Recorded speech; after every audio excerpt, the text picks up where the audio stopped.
Saat aku siuman dari pendarahan hebat pasca melahirkan, Bima Baskara sedang menyerahkan bayi kami yang baru lahir kembali ke pelukan suster. Tanpa menatap wajahnya sedikit pun, ia hanya berkata dengan dingin, "Bawa anakmu ke luar negeri. Jangan kembali lagi. Aku tidak ingin melihat kalian berdua." Aku tidak menangis atau memohon. Aku hanya melepaskan cincin kawin dari jari manisku dan meletakkannya di dalam map rekam medisku. Suster Wulan, yang menggendong bayiku, terpaku di tempatnya. Bayi itu sangat kecil, lahir prematur 2 minggu, tangisnya begitu lirih seperti benang yang hampir putus. Ia terbungkus selimut bayi rumah sakit berwarna merah muda pucat, wajahnya berkerut dan matanya belum sepenuhnya terbuka. Itu adalah putri yang kupertaruhkan dengan separuh nyawaku, tetapi ayahnya hanya meliriknya sekilas seolah melihat sebuah masalah, lalu mundur setengah langkah. Suster Wulan berkata dengan nada sedikit kesal, "Pak Bima, bayi baru lahir perlu diobservasi bersama keluarga. Bu Nadia juga baru keluar dari ruang resusitasi dan butuh ditemani." Alis Bima berkerut semakin dalam. "Sewa perawat saja," katanya dengan ringan, seolah sedang mengurus selembar tagihan yang tidak penting. Aku terbaring di ranjang, dengan pembalut nifas tebal di bawahku dan selang infus tertancap di punggung tanganku. Tubuhku begitu lemah hingga untuk menoleh pun terasa sulit. Tapi aku melihat tatapan matanya tiba-tiba melembut saat ia menunduk menatap ponselnya. Tak perlu ditebak, itu pasti Shania. Ia mengangkat telepon, suaranya merendah. "Shania, jangan menangis. Dia tidak apa-apa, bayinya juga baik-baik saja." Aku tidak tahu apa yang dikatakan di seberang telepon, tapi ia langsung menatapku, kekesalan di matanya akhirnya terlihat jelas. "Nadia Anindita, apa kamu puas sekarang?" Aku menatapnya. Ia mengenakan jas dokter putihnya, aroma disinfektan masih tercium dari lengan bajunya. Ia seorang ahli bedah, terbiasa dengan hidup dan mati. Tapi hidup dan matiku di matanya seolah hanyalah sebuah drama yang menyusahkan Shania. Suaraku sangat serak. "Puas karena apa?" Ia tertawa sinis.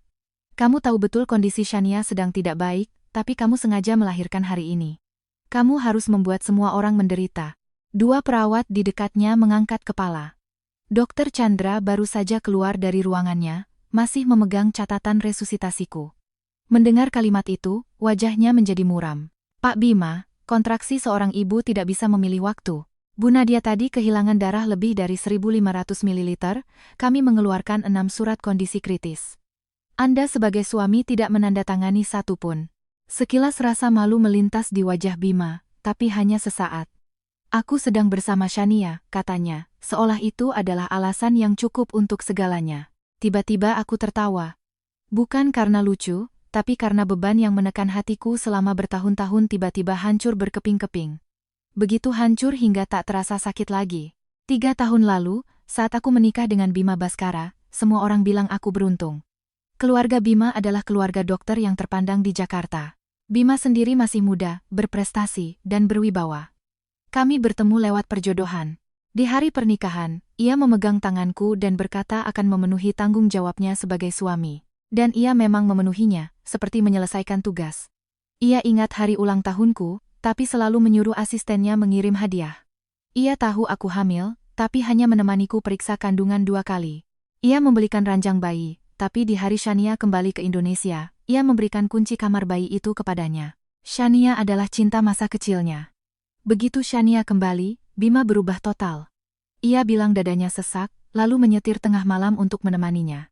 Ia bilang Shania takut dengan aroma rumah sakit, jadi ia mengganti semua produk disinfektan di rumah. Ia bilang melihat ibu hamil akan mengingatkan Shania pada anak yang pernah ia gugurkan, jadi Bima melarangku menyebut-nyebut bayi di dalam kandunganku di depannya. Saat itu, aku masih mencari-cari alasan untuknya. Kukira ia hanya merasa bersalah. Sampai hari ini, saat aku kembali dari gerbang kematian, kalimat pertamanya bukanlah bertanya apakah aku kesakitan, bukan bertanya bagaimana keadaan bayi kami, melainkan menyuruhku membawa anakku ke luar negeri agar tidak terlihat oleh Shania. Baru saat itulah aku sadar, baginya, aku dan anakku bukanlah keluarga. Kami adalah bukti yang mengganggu.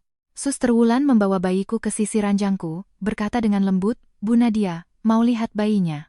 Aku mengangguk. Ia meletakkan buntalan kecil itu di lekuk lenganku. Saat bayi itu mendekat ke dadaku, tangisnya perlahan berhenti. Seolah ia mengenali detak jantungku. Mulut kecilnya bergerak-gerak, wajahnya menempel di baju pasieku. Mataku akhirnya terasa panas. Bima melihat pemandangan ini tanpa sedikit pun keharuan. Ia hanya berkata, anak itu ikut denganmu. Tiket pesawat akan diatur oleh asistenku. Pusat perawatan pasca melahirkan juga bisa dipindahkan ke luar negeri. Aku tidak akan kekurangan uang untukmu. Aku mengangkat mata. Lalu, setelah situasi tenang, kita urus surat-suratnya. Ia mengatakannya dengan sangat tenang. Tenang saja, aku tidak akan merugikanmu soal harta gono gini. Hanya saja, Shania tidak bisa tertekan sekarang. Aku tidak ingin dia melihatmu dan anak ini. Lalu bagaimana dengan anak ini? Tanyaku. Ia terdiam 2 detik. Lebih baik dia ikut denganmu. Seketika, kamar itu menjadi sunyi senyap. Dokter Chandra mengepalkan map rekam medis di tangannya. Suster Wulan menunduk menenangkan bayi, matanya memerah. Aku tidak mengamuk, juga tidak bertanya seperti dulu, Bima, apa kamu punya hati? Aku hanya mengulurkan tangan. Berikan ponselku. Ia mengira aku akhirnya menyerah. Asistennya memberikan ponselku. Jari-jariku masih gemetar. Butuh 3 kali percobaan untuk membuka kunci layar. Aku membuka aplikasi pesan dan mengiriminya sebaris kalimat. Kamu yakin ingin aku membawa anak ini ke luar negeri dan tidak kembali lagi? Ponsel Bima berbunyi. Ia menunduk membaca pesan itu, alisnya berkerut. Kamu mau main-main apa lagi? Aku menatapnya. Balas pesanku. Ia sepertinya merasa ini konyol, lalu asal mengetik balasan. Yakin. Jangan sampai Shania tertekan lagi. Aku menatap lekat barisan kata itu untuk waktu yang lama. Lalu aku menekan tombol screenshot, mencadangkannya ke cloud, dan meneruskannya ke sebuah kontak bernama Bapak Heru, pengacara. Setelah melakukan semua itu, aku meletakkan ponsel di samping bantalku. Baik, kataku. Aku akan membawanya pergi. Bima jelas terkejut. Mungkin ia mengira aku akan menangis, mengamuk, atau memeluk anak kami sambil memohon padanya. Bagaimanapun, selama 3 tahun terakhir, aku selalu mengalah. Shania demam tengah malam, aku menyerahkan kamar utama. Ibu Bima berkata Shania tak punya keluarga, aku menemaninya ke dokter. Bima lupa jadwal periksa kandunganku, aku masih menjelaskan kepada dokter bahwa ia sibuk bekerja. Aku mundur selangkah demi selangkah, hingga hari ini, hingga ke meja operasi, hingga kelahiran anakku pun menjadi tekanan bagi orang lain. Jadi kali ini, aku tidak akan mundur lagi. Sebelum pergi, Bima menoleh ke belakang sekali lagi. Nadia, jangan membuat segalanya jadi buruk. Aku memeluk anakku dan berbisik, yang membuatnya buruk tidak pernah aku. Setelah ia pergi, Suster Wulan akhirnya tidak tahan dan bergumam, manusia macam apa dia? Dokter Chandra meletakkan catatan resusitasiku di meja samping ranjang. Nadia, kondisimu sekarang sangat lemah, tidak cocok untuk perjalanan jauh. Jangan dengarkan omong kosongnya. Aku mengangguk. Dokter Chandra, aku tidak akan ke luar negeri. Ia tertegun. Aku melihat ke arah pintu, memastikan Bima sudah pergi jauh, baru berkata, aku ingin pindah rumah sakit. Secepat mungkin. Suster Wulan yang paling cepat tanggap. Pindah kemana? Almarhumah ibuku pernah mendanai sebuah pusat medis khusus ibu dan anak swasta. Ada fasilitas rehabilitasi pasca melahirkan dan unit neonatal. Keamanannya juga terjamin. Aku berhenti sejenak, menunduk mencium kening bayiku. Dan aku butuh salinan lengkap rekam medis, catatan resusitasi, surat kondisi kritis, dan catatan keperawatan. Dokter Chandra menatapku, sorot matanya perlahan berubah. Ia tidak banyak bertanya, hanya berkata, aku akan membantumu mengurusnya. Malam itu, Bima tidak muncul lagi. Pukul 2 dini hari, bayiku dibawa ke ruang observasi karena hipoglikemia. Aku berbaring sendirian di kamar, menatap lampu jalan yang pucat di luar jendela. Ponselku bergetar. Sebuah pesan dari Bima. Shania sudah tidur. Besok aku akan menyuruh asisten untuk mengurus kepulanganmu. Jangan ganggu dia lagi. Aku menatap kalimat Shania sudah tidur itu, dan tiba-tiba teringat saat aku terbaring di meja operasi, obat bius dan kehilangan darah membuat seluruh tubuhku dingin. Saat itu aku mendengar perawat berteriak, keluarganya mana? Suaminya sudah dihubungi? Tidak ada yang menjawab. Bima sedang menemani Shania tidur. Aku memejamkan mata, mengambil screenshot pesan itu dan menyimpannya. Kemudian, aku mengirim pesan suara kepada Pak Heru. Pak Heru, saya mau cerai. Saya mau hak asuh anak, dan saya mau Bima Baskara membayar semua perkataannya hari ini. Pak Heru tiba di rumah sakit pukul 4 pagi. Ia adalah teman lama ibuku dan juga konsultan hukum untuk yayasan milik ibuku. Saat ia masuk ke kamar, Aku baru saja dibantu suster untuk duduk dan minum air, wajahku pucat seperti kertas.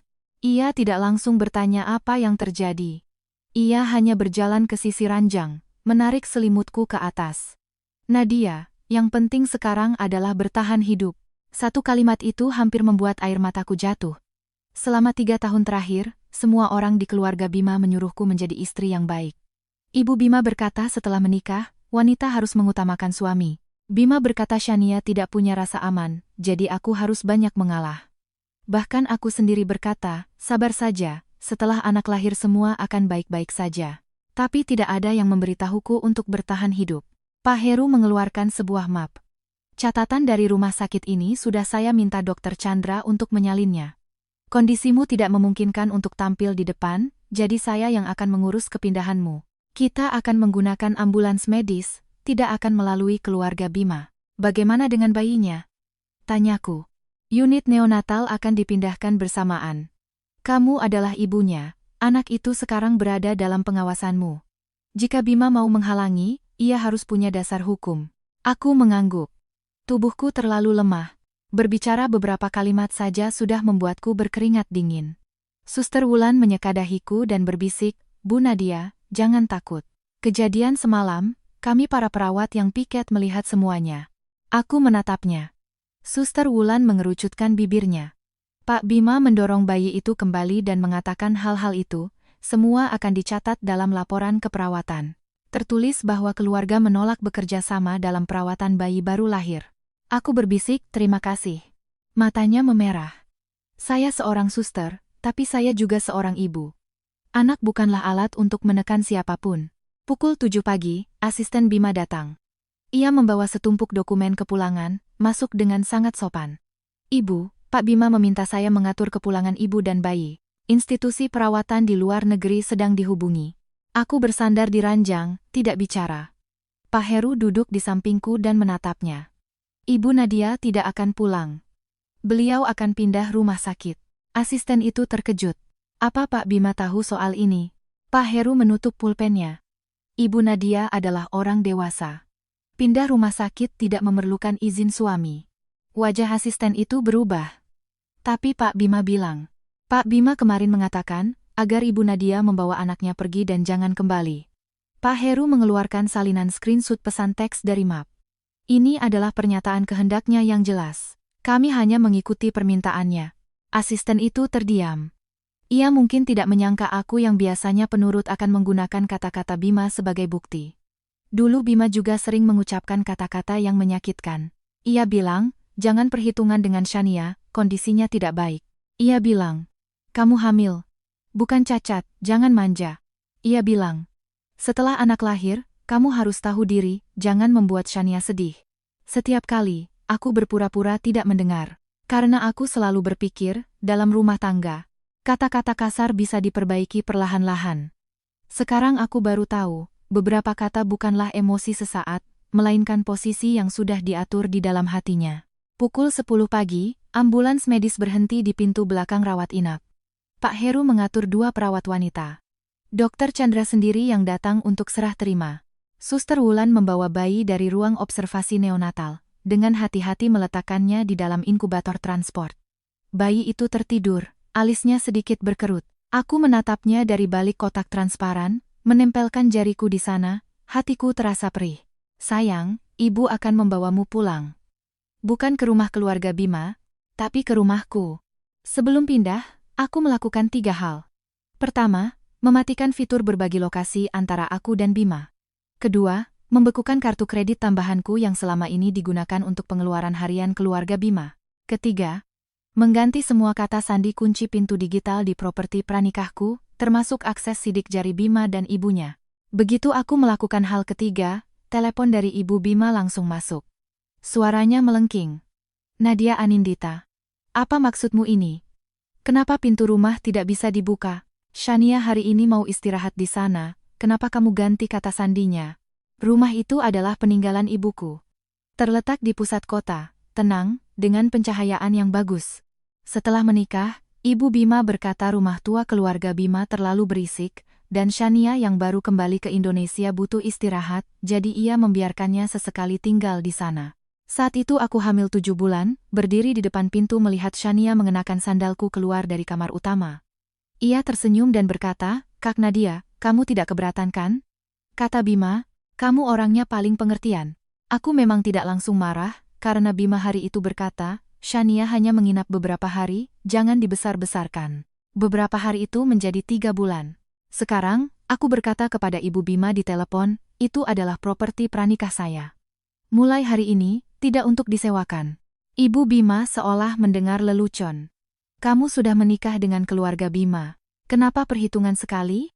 Lagi pula, kondisi Shania tidak baik, kamu biarkan dia tinggal beberapa hari memangnya kenapa? Apa akan kotor?" Di seberang telepon hening sejenak, lalu Ibu Bima murka. "Nadia Anindita, beraninya kamu bicara seperti itu pada Shania. Saya baru saja menjalani resusitasi. Tidak cocok untuk bertengkar. Selanjutnya, silakan hubungi pengacara saya." Aku menutup telepon. Jari-jariku masih gemetar, tapi untuk pertama kalinya hatiku terasa lega. Saat ambulans keluar dari pintu belakang rumah sakit, aku menoleh ke belakang, menatap gedung rawat inap. Sinar matahari memantul di jendela kaca, sangat menyilaukan. 3 hari yang lalu, aku mengira akan mati di sini. 3 hari kemudian, aku membawa anakku pergi dari sini. Tidak ada yang mengantar, tidak ada yang menghalangi. Pak Heru duduk di sampingku dan bertanya dengan suara rendah, "Sudah memikirkan nama untuk anakmu?" Aku menatap buntalan kecil di dalam inkubator. "Bima pernah memberikan nama, Bima Ananda," katanya. "Anak yang penurut, agar hidupnya damai." Saat itu aku tidak merasa ada yang salah. Sekarang aku hanya merasa konyol. Putriku tidak perlu menukar kedamaiannya dengan menjadi penurut.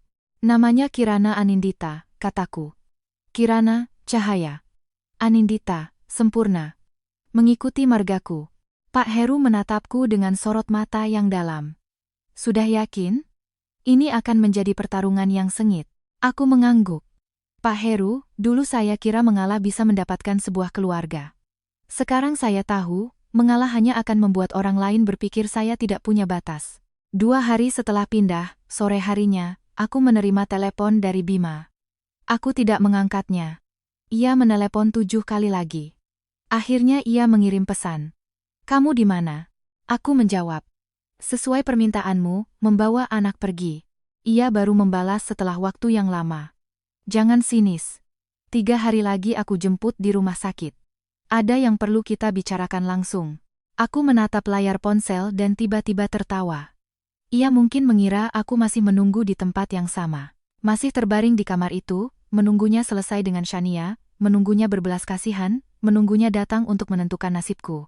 Sayangnya, kali ini tidak akan lagi. Di hari ketiga, Bima benar-benar datang ke rumah sakit.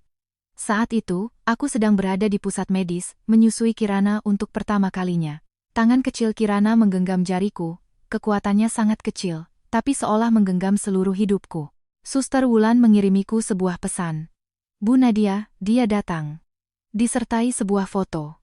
Di dalam foto, Bima berdiri di depan pintu kamar yang kosong, posturnya kaku. Aku menatapnya lama. Lalu dengan lembut meletakkan ponselku tertelungkup di ranjang. Saat Bima mendorong pintu kamar, wajahnya masih menunjukkan ketidaksabaran. Hari ini ia tidak mengenakan jas dokter, sebuah mantel hitam tersampir di lengannya. Di belakangnya ada asisten dan ibunya. Shania tidak datang, tapi ia sedang menelepon Bima. Layar ponselnya menyala, ia mengaktifkan loudspeaker. "Bima, jangan bertengkar dengan Kak Nadia," suara Shania terdengar lembut. "Dia baru saja melahirkan, wajar kalau emosinya tidak stabil." Ibu Bima mendengus. Dia itu terlalu dimanja. Melahirkan anak saja sampai membuat seluruh keluarga tidak tenang. Bima tidak membantah. Mungkin ia juga berpikir begitu. Tapi saat pintu terbuka, di dalam tidak ada siapa-siapa. Ranjang sudah dirapikan, selimut terlipat di ujungnya. Di meja samping ranjang hanya ada sebuah kantong plastik transparan. Di dalamnya, sebuah cincin kawin dan gelang pasienku. Bima berdiri di ambang pintu, lama tidak bergerak. "Bima, ada apa?" tanya Shania lembut dari telepon. Bima tidak menjawab. Ibunya masuk, membuka lemari, mengangkat selimut, seolah aku bisa bersembunyi di sana. "Mana orangnya?" Suster Wulan datang dari pos perawat, memegang sebuah map. Bima menoleh, suaranya memberat. "Nadia di mana?" Suster Wulan menatapnya sekilas, menunjuk ke kamar kosong. Ibu Nadia sudah pergi membawa bayinya 3 hari yang lalu. Anda sendiri yang menyuruhnya untuk tidak kembali. Satu kalimat itu membuat seluruh koridor hening. Wajah Bima seketika berubah. Siapa yang mengizinkannya pergi? Beliau sendiri yang mengizinkan, jawab Suster Wulan dengan tenang. Ibu Nadia dalam keadaan sadar penuh, memiliki kapasitas hukum yang utuh, dan memenuhi syarat untuk pindah rumah sakit. Bayi didampingi oleh ibu untuk dipindahkan ke unit neonatal, untuk observasi lanjutan. Prosedurnya sesuai. Aku suaminya. Waktu beliau resusitasi dan butuh tanda tangan suami, Anda tidak ada. Kalimat Suster Wulan tidak keras, tapi terasa seperti tamparan di wajah Bima. Ibu Bima langsung meledak. Kamu ini suster macam apa? Keluarga kami ini donatur lama di rumah sakit ini. Panggil kepala rumah sakit kalian ke sini. Dokter Chandra kebetulan keluar dari ruangannya. Ia menatap Bima, wajahnya lebih dingin dari Suster Wulan. Pak Bima, saya justru sedang mencari Anda. Catatan resusitasi Nadia butuh tanda tangan susulan dari keluarga sebagai bukti. 6 surat kondisi kritis, Anda tidak hadir untuk konfirmasi satupun. Jakun Bima bergerak. Waktu itu aku ada urusan. Urusan apa yang lebih penting dari istri yang mengalami pendarahan hebat pasca melahirkan? Bima tidak menjawab. Shania di ujung telepon tiba-tiba batuk pelan. Seolah diingatkan, Bima segera menempelkan ponsel ke telinganya. Shania, kamu istirahat dulu. Aku selesaikan ini. Ia menutup telepon. Saat mengangkat kepala lagi, matanya sudah dipenuhi amarah. Dia pergi kemana? Privasi pasien, tidak bisa kami beritahukan, kata Dokter Chandra. Dia membawa anakku. Suster Wulan tidak tahan lagi. Kemarin Anda masih bilang itu anaknya Bu Nadia. Bima menatapnya tajam. Suster Wulan tidak menghindar. Ibu Bima begitu marah hingga wajahnya pucat. Kurang ajar. Semua kurang ajar. Apa Nadia menyuap kalian, sampai kalian membelanya seperti ini? Dokter Chandra meletakkan map di atas meja dengan keras. Ibu Ratna, tolong jaga ucapan Anda. Nadia adalah pasien saya. Di ruang resusitasi, tekanan darahnya beberapa kali turun ke tingkat berbahaya. Begitu sadar, hal pertama yang ia tanyakan adalah bayinya. Sementara kalian sebagai keluarga, hal pertama yang kalian diskusikan adalah apakah Shania akan tertekan. Beberapa orang di koridor berhenti melangkah. Ibu Bima paling menjaga gengsi, ia segera merendahkan suaranya. Ini urusan keluarga kami. Keselamatan nyawa seorang ibu bukan urusan keluarga. Balas Dokter Chandra dingin. Bima meraih kantong plastik di meja. Saat melihat cincin itu, jarinya berhenti sejenak. Cincin itu ia sendiri yang memasangkannya. Di hari pernikahan, ia berkata, Nadia, aku tidak pandai berekspresi, tapi aku akan bertanggung jawab sebagai suami. Aku percaya padanya. Makanya, saat Shania pertama kali datang, aku membuatkannya bubur. Ibu Bima bilang kondisinya lemah, aku menyerahkan kamar utama. Bima terus-menerus melewatkan jadwal periksa kandunganku. Aku menjelaskan pada suster bahwa ia sibuk. Aku selalu berpikir, tanggung jawab tidak sama dengan cinta. Tapi pada akhirnya aku sadar, ia bahkan tidak punya tanggung jawab. Bima menggenggam cincin itu, suaranya merendah. Apa dia pulang ke rumah kita? Asistennya berbisik, Pak, lokasi Ibu Nadia sudah dimatikan. Sopir juga tidak bisa dihubungi. Kari. Dokter Chandra mengerutkan kening. Pak Bima, Anda tidak punya hak melacak keberadaan pasien. Bima tidak memedulikannya, berbalik dan berjalan keluar. Sampai di depan lift, ia berhenti lagi. Ia membuka ponsel dan melihat balasanku semalam. Sesuai permintaanmu, membawa anak pergi. Di bawahnya ada baris lain, pemberitahuan resmi yang dikirim oleh Pak Heru. Bapak Bima Baskara, Ibu Nadia Anindita telah menunjuk kami untuk menangani proses perceraian, hak asuh anak, pembagian harta gonogini, dan hal-hal terkait hak pribadi. Selanjutnya, mohon untuk tidak mengganggu ibu dan bayi yang baru lahir. Bima menatap kata perceraian, akhirnya ada sedikit kepanikan. Ibu Bima juga melihatnya, suaranya meninggi. Dia berani-beraninya minta cerai? Wanita yang baru melahirkan, tanpa keluarga Bima, bagaimana dia bisa hidup? Bima, jangan kamu manjakan dia. Bima tidak bicara. Ia meneleponku. Panggilan pertama tidak bisa tersambung, kedua ditolak, ketiga diangkat oleh Pak Heru. Pak Bima, Nadia sedang istirahat, ada perlu, bisa bicara dengan saya. Bima menggeram. Suruh dia angkat teleponnya. Suara Pak Heru tenang. Beliau baru saja mengalami pendarahan hebat, tidak cocok berkomunikasi dengan sumber stres. Aku suaminya. Sebentar lagi bukan. Kalimat itu lebih menusuk dari ucapan Suster Wulan. Bima berdiri di lobi rumah sakit, wajahnya begitu muram seolah ingin membunuh. Ia tidak pernah ditolak seperti ini olehku. Dulu, tak peduli sepulang malam apapun dia, aku akan menyalakan lampu. Tak peduli sedingin apapun ucapannya, aku akan mencari alasan untuknya. Tak peduli berapa banyak masalah yang dibuat Shania, aku akan menyingkir. Ia sudah terbiasa dengan keberadaanku, terbiasa dengan penantianku. Saking terbiasanya, ia menyuruhku pergi dan mengira aku akan tetap di tempat. Tapi aku sudah tidak di sana lagi. Sore itu, Bima datang ke pusat medis. Ia tidak tahu kamarku, jadi hanya bisa berdiri di resepsionis dan menyebut namaku. Resepsionis berkata dengan sopan, "Maaf, data klien rahasia. Tanpa janji temu, tidak bisa masuk." Untuk pertama kalinya Bima kehilangan ketenangannya. "Saya suaminya." Resepsionis tersenyum. Ibu Nadia meninggalkan catatan khusus untuk menolak kunjungan dari Bapak Bima Baskara. Wajahnya memucat. "Bagaimana dengan anakku?" "Sama. Ditolak juga." Petugas keamanan di luar sudah berjalan masuk. Ia berdiri di luar pintu kaca, menatap ke lantai atas. Sementara aku, di balik tirai jendela lantai 3, memeluk Kirana dan menatapnya dengan tenang. Kinan baru saja selesai menyusu dan tidur lelap. Ia tidak tahu siapa pria di bawah sana, juga tidak tahu bahwa di hari pertama kelahirannya, ia telah ditelantarkan olehnya. Aku menunduk mencium keningnya. "Sayang, jangan takut, ibu tidak akan membiarkanmu dibuang lagi." Ponselku bergetar. Sebuah pesan dari Shania. "Kak Nadia, kalau kamu terus seperti ini hanya akan membuat Bima semakin lelah. Kembalilah bersama anakmu." Aku bisa mencoba menerimanya. Aku menatap kalimat "aku bisa mencoba menerimanya" dan tiba-tiba merasa konyol. Putriku butuh penerimaannya. Aku tidak membalas, hanya mengambil screenshot pesan itu dan mengirimkannya ke Pak Heru. Lalu aku mengaktifkan mode jangan ganggu untuk Shania. Beberapa orang tidak pantas mendapatkan penjelasanku. Bima berdiri di depan pintu pusat medis selama 1 jam. Akhirnya, ibunya yang menelepon dan menyuruhnya pergi. Kudengar Shania mengeluh sakit dada lagi, ia terpaksa harus ke sana. Informasi ini kudapatkan dari Bik Surti. Bik Surti sudah bekerja di keluarga Bima selama belasan tahun, kemudian ditugaskan oleh ibu Bima untuk merawat Shania. Saat meneleponku, suaranya sangat pelan. "Ibu, saya tahu saya tidak seharusnya memanggil ibu seperti ini lagi. Tapi saya benar-benar tidak tahan lagi." Aku bersandar di ranjang, menepuk-nepuk punggung Kinan dengan lembut. "Bik Surti, pelan-pelan saja ceritanya." Ia terdiam beberapa detik. "Kamar bayi. Sudah lama dibongkar oleh Nyonya Besar. Nona Shania bilang, tinggal di kamar utama membuatnya teringat hal-hal yang tidak menyenangkan. Jadi Tuan Bima mengubah kamar yang sudah ibu siapkan untuk bayi menjadi ruang santainya." Tanganku berhenti.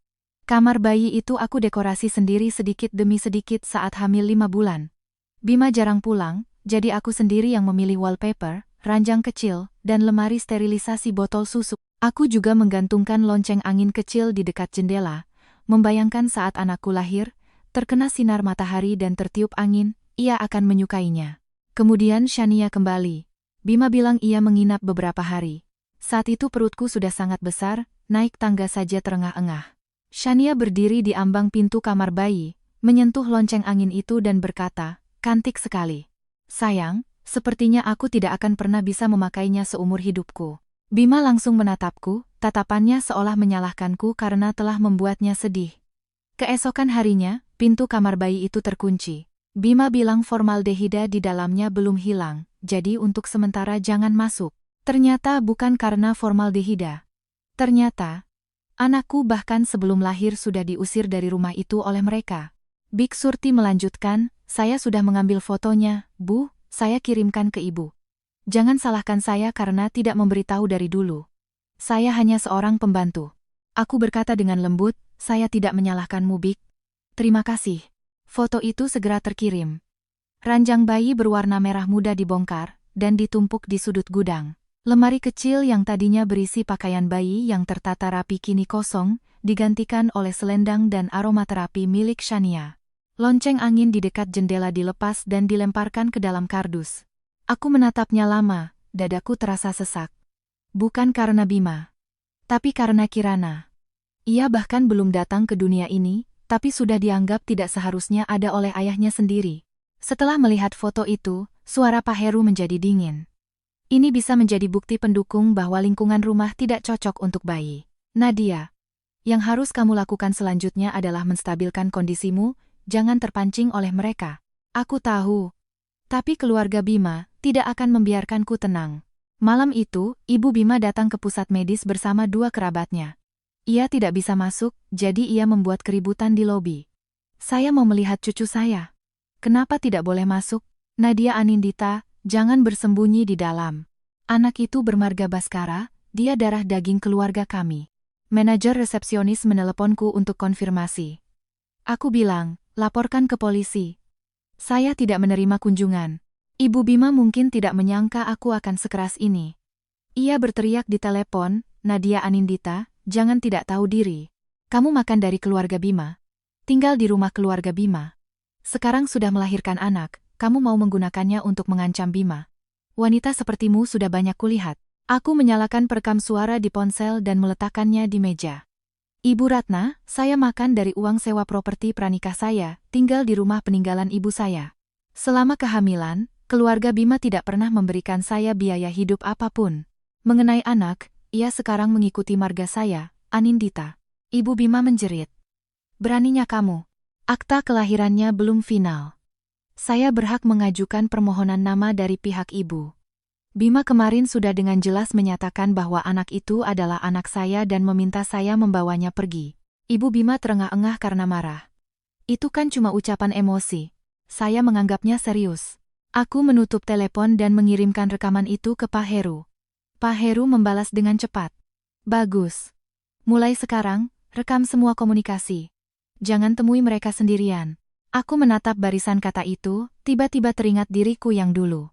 Dulu, aku paling takut membuat hubungan menjadi buruk. Ibu Bima bicara ketus, aku sabar. Bima melakukan kekerasan emosional, aku sabar. Sania menyindir, aku juga sabar. Karena aku selalu berpikir, rumah bukanlah tempat untuk mencari bukti.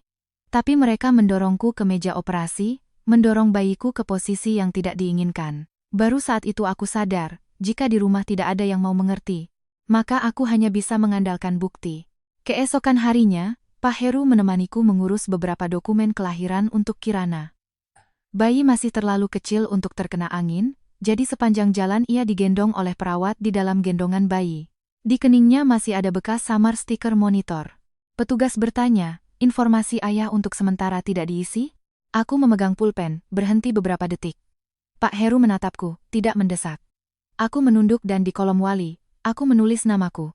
Nadia Anindita. Nama anak. Kirana Anindita. Saat itu, tanganku tidak gemetar lagi. Telepon Bima masuk lagi. Aku tidak menjawab. Ia mengirim pesan. Anak tidak boleh pakai margamu. Aku membalas.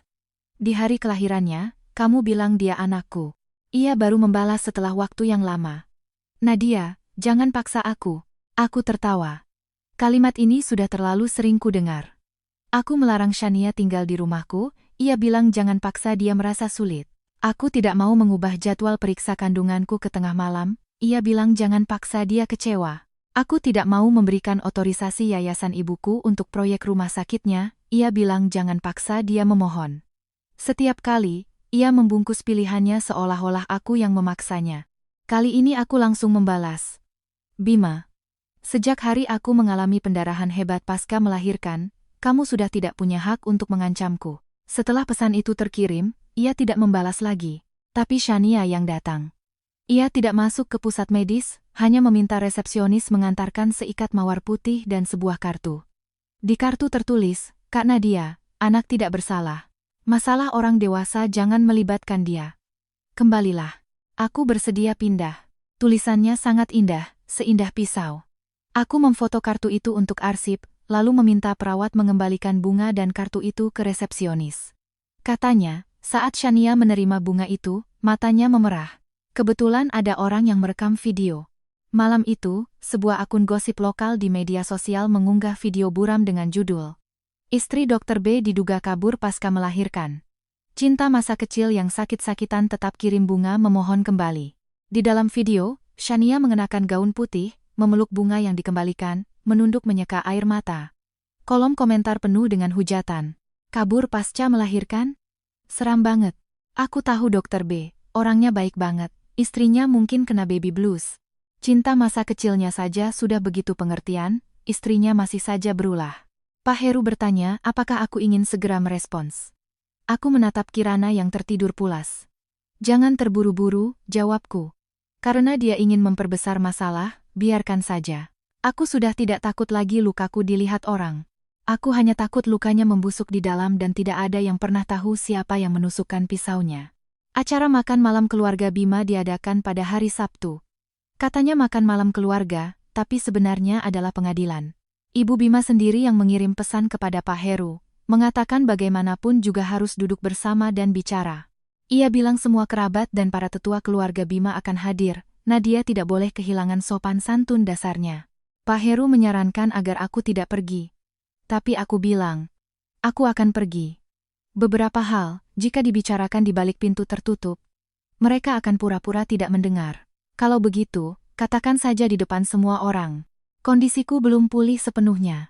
Sebelum berangkat, dokter di pusat medis berulang kali mengingatkan agar aku tidak berdiri terlalu lama dan tidak emosional. Pak Heru menyiapkan kursi roda untuk aku tidak memaksakan diri. Aku tidak bisa menggendong Kirana terlalu lama, jadi aku meminta perawat untuk tetap di pusat medis menemaninya. Anakku tidak akan pergi. Tempat seperti keluarga Bima tidak pantas melihatnya. Rumah tua keluarga Bima terang benderang. Saat aku masuk, ruang tamu sudah penuh orang. Bima duduk di sofa utama, matanya terlihat jelas lelah. Shania duduk di sampingnya, mengenakan selendang berwarna terang, wajahnya pucat seperti bunga yang akan layu jika tertiup angin. Ibu Bima melihatku masuk dengan kursi roda, wajahnya semakin masam. Kamu ini apa-apaan? Orang yang tidak tahu akan mengira keluarga Bima menindasmu. Aku mengangkat kepala. Memangnya tidak. Ruang tamu seketika hening. Bima mengerutkan kening. Nadia, hari ini kita ke sini untuk menyelesaikan masalah. Baik.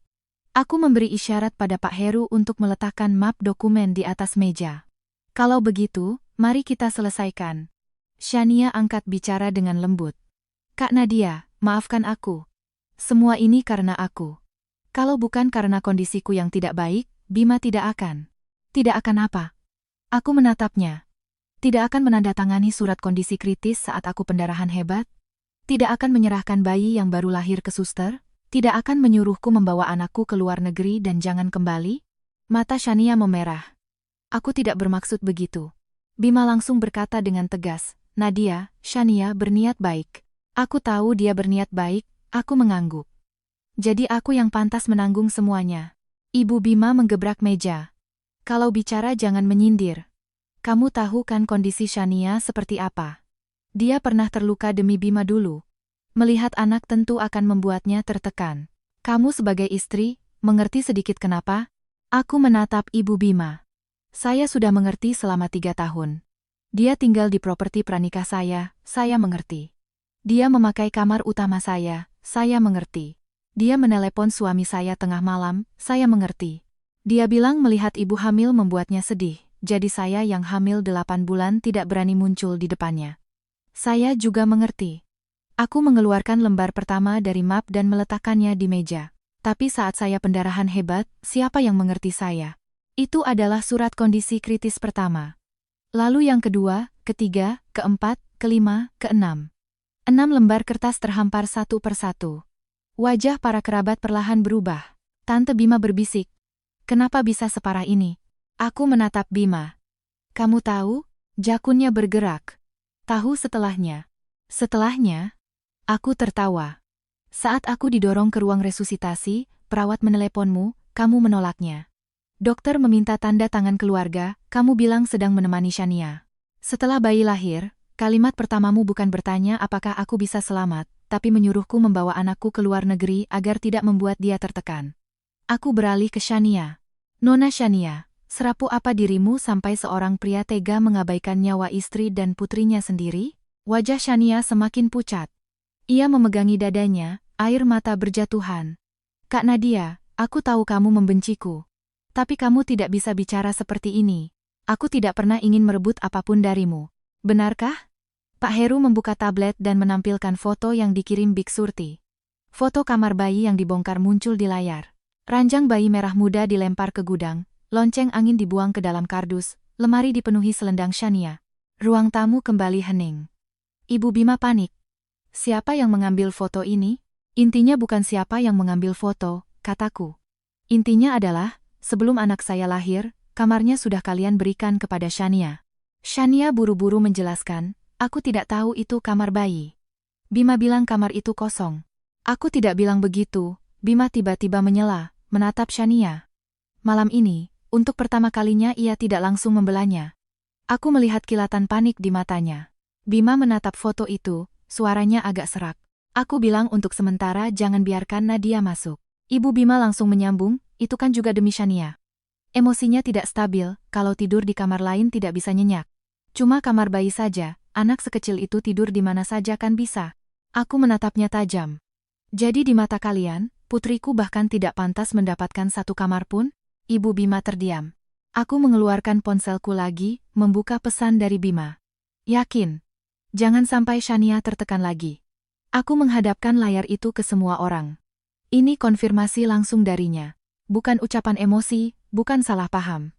Ini adalah pilihan. Para kerabat mulai berbisik-bisik. Keterlaluan sekali kata-katanya. Istrinya baru selesai resusitasi, bagaimana bisa begitu? Anak itu kan darah daging keluarga Bima juga. Ibu Bima paling tidak tahan digunjingkan. Ia langsung berdiri. Cukup. Nadia, kamu datang hari ini hanya untuk mempermalukan keluarga Bima? Bukan. Aku mengangkat kepala, menatap Bima. Aku datang untuk memberitahumu, gugatan cerai sudah aku siapkan. Hak asuh anak tidak akan kuberikan padamu. Kalau mau bertemu, ikuti prosedur hukum. Wajah Bima menjadi gelap. Nadia, kamu harus melakukan sejauh ini? Bukan aku yang melakukannya. Aku memasukkan kembali surat-surat kondisi kritis ke dalam map. Kalian yang mendorongku dan anakku sampai ke titik ini. Aku memutar kursi roda, bersiap pergi. Shania tiba-tiba berdiri, suaranya bergetar. Kak Nadia, kamu tidak bisa begini. Bima hanya terlalu khawatir padaku. Dia bukan tidak sayang pada anaknya. Beri dia satu kesempatan lagi. Aku berhenti, menoleh ke belakang menatapnya. Kesempatan? Tanyaku pelan. Di ruang resusitasi, aku memberinya 6 kali kesempatan. Setiap lembar surat kondisi kritis adalah satu kesempatan. Dia tidak datang satu kali pun. Kalimat itu membuat Shania tidak bisa berkata apa-apa lagi. Saat aku meninggalkan rumah Bima, Bima mengejarku. Angin sangat dingin. Ia berdiri di teras, matanya memerah. Bagaimana keadaan anak itu? Ini pertama kalinya ia bertanya. Aku menatapnya, tiba-tiba merasa perhatian yang terlambat ini begitu murahan. Hidup. Wajahnya memucat. Sama sepertiku, kataku. Nyawanya kuat. Sebelum pintu mobil tertutup, aku melihat Big Surti berdiri di belakang pintu, diam-diam menyelipkan sebuah amplop coklat ke tangan Pak Heru. Setelah masuk mobil, Pak Heru membukanya. Di dalamnya ada setumpuk foto dan secarik kertas. Ibu, Nona Shania tidak hanya membongkar kamar bayi. Dia juga menyuruh nyonya besar membuang semua barang bayi. Katanya keluarga Bima di masa depan tidak akan memelihara anak ini. Aku menatap barisan kata itu, hatiku benar-benar dingin. Malam itu, setelah kembali ke pusat medis, aku demam tinggi. Dokter bilang, karena tubuhku terlalu lemah pasca melahirkan dan ditambah stres. Pak Heru berjaga di samping ranjang, tidak lagi menyebut-nyebut keluarga Bima, hanya menyuruhku tidur. Tapi aku tidak bisa tidur. Begitu memejamkan mata, yang terbayang adalah ranjang bayi yang terbongkar di gudang dan tangan Bima yang mendorong bayiku kembali ke pelukan suster. Saat Kirana digendong oleh perawat, ia sudah tertidur pulas. Buntalan kecil itu bersandar di sampingku, napasnya begitu ringan nyaris tak terdengar. Aku menyentuh wajahnya, tiba-tiba teringat saat hamil 7 bulan, aku duduk di karpet kamar bayi melipat baju-baju kecilnya. Bima membuka pintu, melihat kamar yang penuh warna merah muda itu dan mengerutkan kening. Jangan didekorasi terlalu berlebihan. Tidak cantik, ya? Tanyaku. Shania mungkin akan datang beberapa hari lagi. Dia akan sedih melihat ini, katanya. Saat itu aku masih menjawab, kalau begitu pintunya kututup saja. Sekarang kupikir-pikir, betapa bodohnya aku. Seorang anak yang harus disembunyikan tidak pernah menjadi anak yang dinantikan. Keesokan harinya, Pak Heru membawaku kembali ke properti pranikahku. Aku tidak masuk, hanya duduk di dalam mobil. Tukang kunci dan perusahaan kebersihan naik lebih dulu. Setengah jam kemudian, Pak Heru turun membawa daftar. Spray di kamar utama sudah diganti, di lemari ada pakaian Shania. Di dapur ada obat-obatannya, di kamar mandi ada produk perawatannya. Banyak barangmu yang dipindahkan ke gudang. Kamar bayi? Tanyaku. Pak Heru terdiam sejenak. Kamu mau melihatnya sendiri? Aku mengangguk. Ia memapahku naik. Saat pintu terbuka, aku berpegangan pada dinding, hampir tidak bisa berdiri. Kamar itu sudah tidak seperti yang aku dekorasi. Stiker binatang di dinding sudah disobek, meninggalkan bekas lem yang belang-belang. Tempat yang tadinya untuk ranjang bayi kini, diisi sebuah kursi malas dengan selendang kasmir milik Shania di atasnya.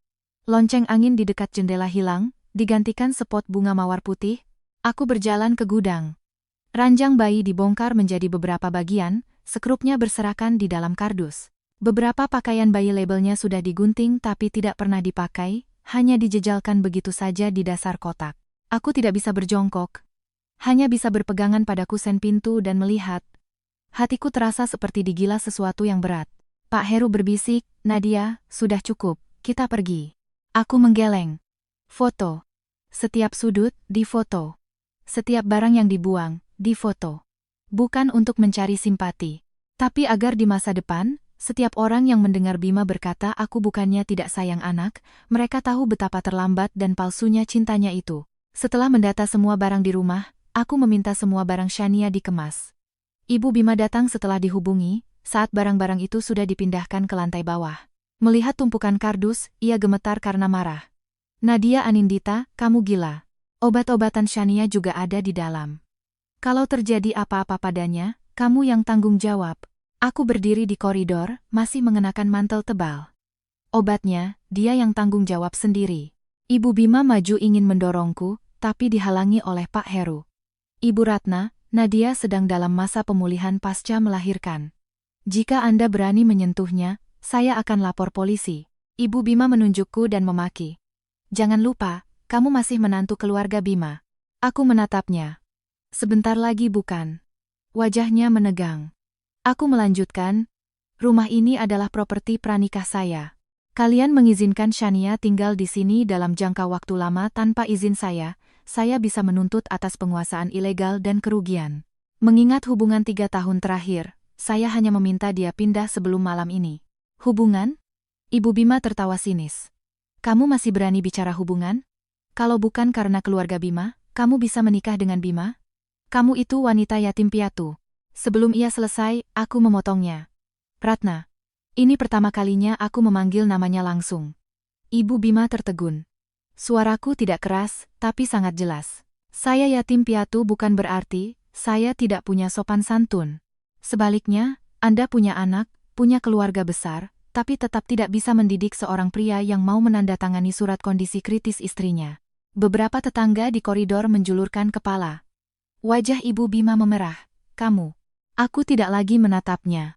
Pak Heru, lapor polisi. Catat bahwa ada seseorang di depan properti pranikah saya yang menghina seorang ibu pasca melahirkan dan menolak memindahkan barang pribadi. Pak Heru mengangkat ponselnya. Ibu Bima akhirnya panik. Ia paling takut masalah tersebar keluar. Terutama takut memengaruhi reputasi Bima di rumah sakit. Akhirnya, sambil mengertakkan gigi, ia menyuruh sopir memindahkan kardus-kardus itu. Sebelum pergi, ia menoleh. Nadia Anindita, jangan menyesal. Kamu pikir dengan membawa anak meninggalkan keluarga Bima, kamu bisa hidup enak? Aku tersenyum tipis. Setidaknya tidak akan mati di meja operasi tanpa ada yang menandatangani surat. Wajah Ibu Bima pucat pasi. Setelah ia pergi, aku masuk kembali ke kamar bayi. Petugas kebersihan bertanya, Ibu Nadia, apa ini mau dikembalikan seperti semula? Aku menatap bekas lem di dinding. Tidak perlu. Lonceng angin yang dulu, ranjang bayi yang dulu, harapan yang dulu, semua sudah mereka hancurkan. Aku tidak mau menambalnya. Aku mau memulai yang baru. Cat dindingnya menjadi warna krem muda. Tidak usah merah muda. Taruh rak buku kecil, dan matras bermain yang aman. Biarkan area dekat jendela kosong, nanti untuk Kirana berjemur. Petugas itu mengangguk. Pak Heru berdiri di pintu menatapku. Kamu lebih kuat dari yang kubayangkan. Aku menggeleng. Bukan kuat. Aku hanya tidak punya hak untuk tumbang. Kirana terlalu kecil, saking kecilnya tangisannya pun tidak keras. Kalau aku tumbang, tidak ada lagi yang akan melindunginya. Malam itu, Shania mengirimiku pesan yang sangat panjang. Kak Nadia, aku tahu kamu benci aku karena tinggal di rumahmu. Tapi Bima bilang itu rumah bersama kalian. Aku hanya menginap. Sekarang kamu membuang barang-barangku. Apa kamu ingin membunuhku? Kalau aku benar-benar kenapa-kenapa, Bima tidak akan memaafkanmu. Aku hanya membalas satu kalimat. Itu properti pranikah saya, bukan rumah kalian. Ia langsung mengirim pesan suara, dengan isak tangis yang kentara. Kak Nadia, kenapa kamu begitu kejam? Kamu sudah punya anak, aku tidak punya apa-apa. Aku hanya ingin punya tempat untuk bernapas. Aku tidak membalas. Tapi Pak Heru mengingatkanku. Dia sedang memancingmu untuk mengatakan hal-hal kasar. Jangan dibalas. Benar saja.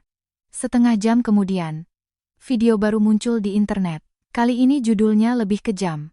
Istri Dr. B, usir cinta masa kecil yang sakit-sakitan, di malam yang dingin tetap ingin membuat orang hancur.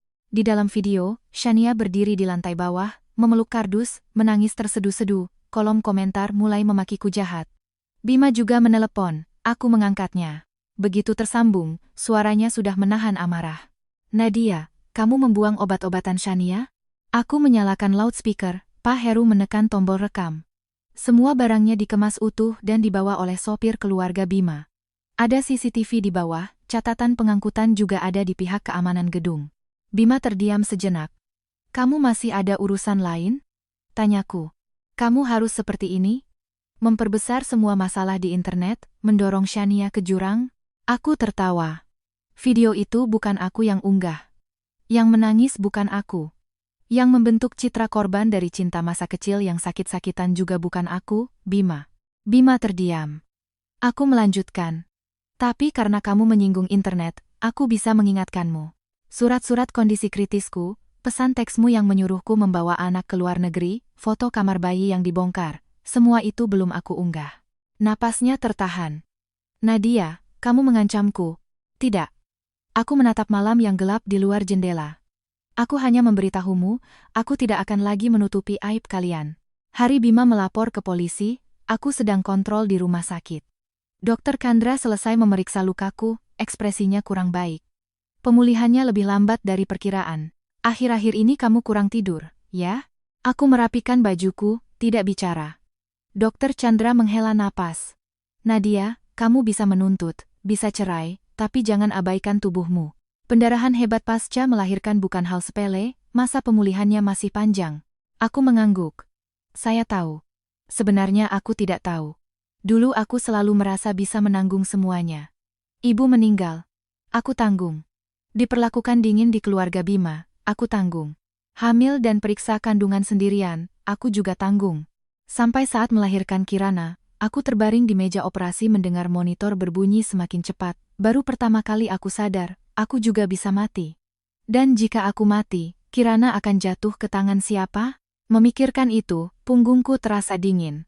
Selesai kontrol, Pak Heru mendapat telepon dari kantor polisi. Bima membuat laporan bahwa aku dengan sengaja membawa lari anak dan menolak hak kunjung ayah, dengan dugaan menyembunyikan anak di bawah umur. Pak Heru mendengarkan dan tertawa dingin. Dia akhirnya panik. Di ruang mediasi kantor polisi, Bima sudah datang. Ia duduk di seberang, dengan lingkaran hitam di bawah matanya, terlihat lebih kuyu dari beberapa hari yang lalu. Ibu Bima duduk di sampingnya. Begitu melihatku, ia mulai menangis. Pak polisi, tolonglah kami. Dia menyembunyikan cucu kami, tidak mengizinkan kami bertemu. Anak baru lahir sudah diajak berpindah-pindah, kalau terjadi apa-apa bagaimana? Aku duduk, tidak menatapnya. Polisi bertanya, anak sekarang di mana? Pak Heru menjawab, di pusat medis ibu dan anak yang resmi. Ada dokter anak dan perawat profesional.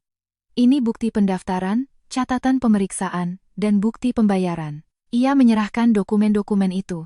Polisi melihatnya dan mengangguk.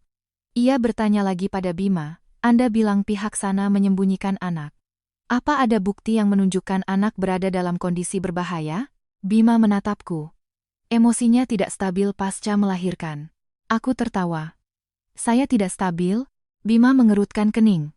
Kamu baru saja melahirkan sudah menuntut cerai, mengganti nama anak, mengganti kunci, dan tidak mengizinkan keluarga bertemu. Ini bukan kondisi yang normal. Pak Heru langsung menyerahkan laporan evaluasi psikologisku.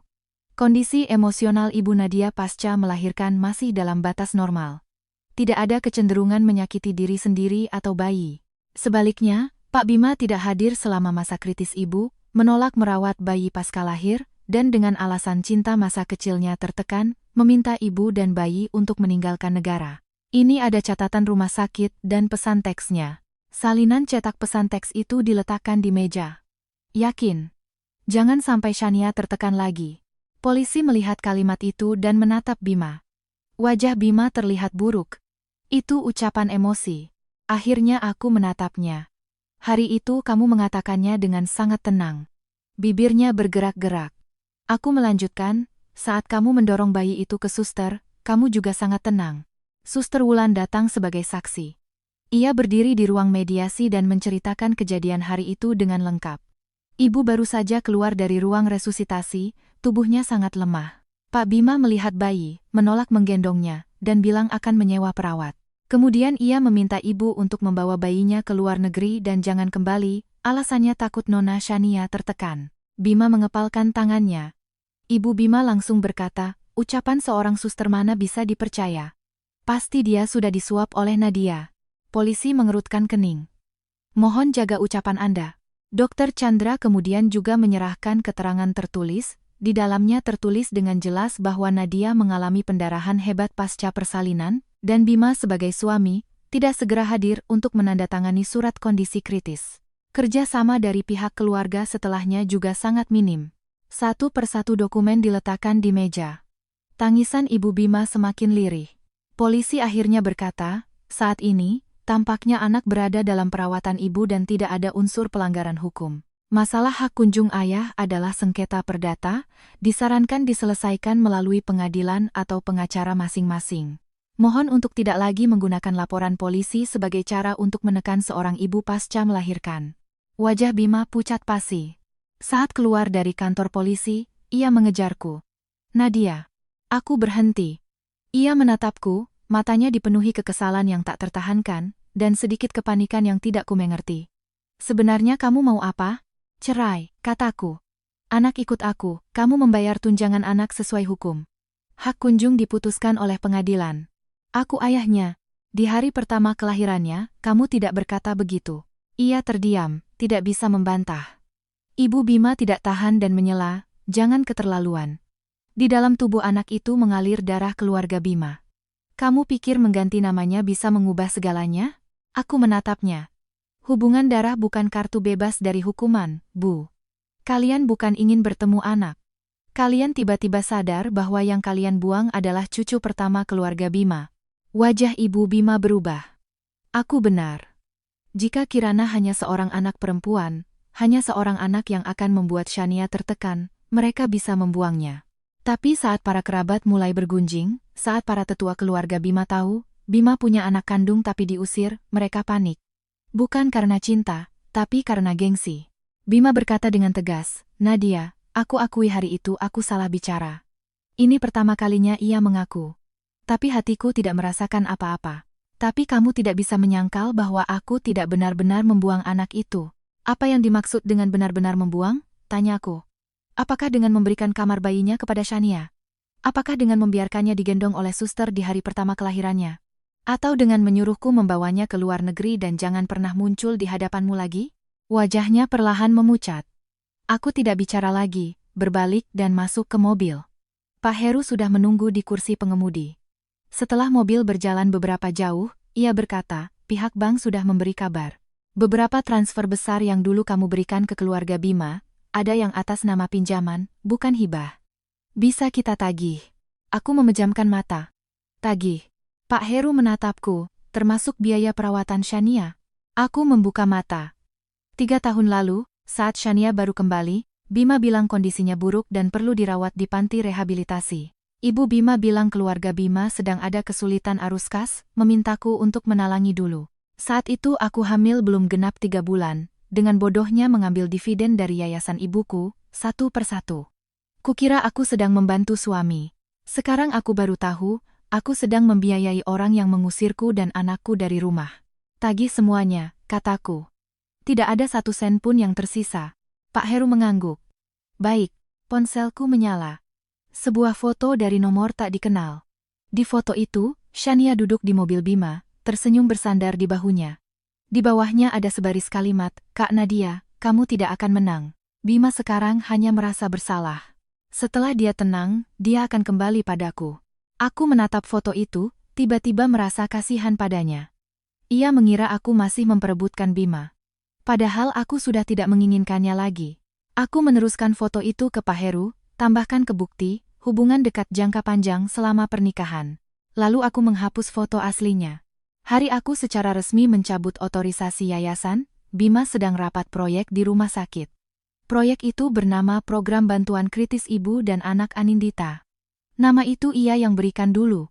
Ia bilang, menggunakan namaku karena aku istrinya, dan juga simbol terbaik dari proyek itu. Saat itu aku sangat terharu. Kukira ia akhirnya melihatku. Belakangan aku baru tahu, pengajuan proyek itu butuh dukungan yayasan amal, butuh aliran dana yang stabil, dan juga butuh seorang istri dokter yang lembut dan terhormat untuk berdiri di belakangnya. Aku menyediakan yayasan, menyediakan jaringan, menyediakan citra pernikahan. Tapi saat aku benar-benar menjadi seorang ibu yang butuh bantuan, ia tidak ada. Di kantor yayasan, para pengurus duduk melingkar. Seseorang ragu-ragu. Nadia, proyek ini sudah berjalan 2 tahun. Kalau tiba-tiba ditarik, pihak rumah sakit akan kesulitan. Aku mengangguk. Saya tahu. Bagaimanapun, Dokter Bima kan suamimu. Aku mengangkat kepala. Justru karena itu, saya tidak bisa membiarkan seorang pria yang tidak hadir saat istrinya kritis, yang menolak merawat bayinya yang baru lahir, untuk terus menggunakan nama saya dalam proyek bantuan ibu dan anak. Ruang rapat menjadi hening. Aku meletakkan rekam medis dan keterangan rumah sakit di atas meja. Saya bukan balas dendam pribadi. Saya hanya berpendapat bahwa ia tidak lagi cocok menjadi penanggung jawab proyek ini. Pak Heru menambahkan, yayasan tidak langsung menghentikan bantuan, melainkan mengganti dokter kerjasama dan tim manajemen. Ibu-ibu penerima bantuan yang ada saat ini tidak akan terpengaruh. Kalimat itu membuat semua orang lega. Aku tidak mau menyakiti orang yang tidak bersalah. Aku hanya ingin mengeluarkan Bima dari namaku. Pukul 3 sore, rumah sakit mengeluarkan pemberitahuan. Saat Bima meneleponku, suaranya sangat rendah. Nadia, kamu mencabut proyek. Mencabut posisimu sebagai penanggung jawab, koreksiku. Kamu tahu proyek ini melibatkan banyak pasien? Saya tahu. Makanya saya mengganti penanggung jawabnya, tidak menghentikan bantuannya. Ia terdiam 2 detik, amarahnya akhirnya tidak bisa disembunyikan. Kamu harus menghancurkan karierku? Aku menatap keluar jendela. Saat karirmu paling cemerlang, yang duduk di barisan penonton adalah aku. Saat proyekmu paling butuh dana, uangnya dariku. Saat kamu butuh citra keluarga, aku dengan perut besar menemanimu di berbagai acara. Aku berkata dengan lembut, Bima, aku tidak menghancurkan kariermu. Aku hanya berhenti membiayaimu. Di ujung telepon, napasnya tercekat. Dulu kamu tidak seperti ini. Dulu, saat aku hampir mati pun, aku masih mencarikan alasan untukmu, kataku. Sekarang tidak lagi. Ia tiba-tiba terdiam. Aku menutup telepon. Setelah hari itu, telepon dari keluarga Bima semakin banyak. Ibu Bima bilang, aku tidak tahu berterima kasih. Tante Bima bilang suami istri jangan bertengkar sampai separah ini. Bahkan ada tetua keluarga Bima yang menitip pesan, bilang bagaimanapun anak itu darah daging keluarga Bima, wanita tidak boleh terlalu keras kepala, kalau tidak nanti sulit menikah lagi. Aku mendengarnya dan hanya tertawa. Mereka pikir menikah lagi adalah pencapaian terbesar seorang wanita, tapi mereka tidak tahu bahwa sekarang aku hanya ingin tidur nyenyak, makan dengan tenang, dan melihat Kirana tumbuh dengan selamat. Pria bukan hadiah, pernikahan juga bukan tali penyelamat. Malam harinya, Shania akhirnya mengajakku bertemu. Tempatnya di sebuah kafe. Pak Heru awalnya tidak setuju. Aku bilang, aku pergi. Tenang saja, tidak sendirian. Aku bawa alat rekam, kamu di meja sebelah. Shania terlihat lebih segar dari di video. Ia mengenakan mantel krem, riasannya tipis, rambutnya tergerai lembut di bahu. Melihatku, ia langsung menunjukkan ekspresi bersalah yang familiar itu. Kak Nadia, kamu kurusan sekali. Aku duduk.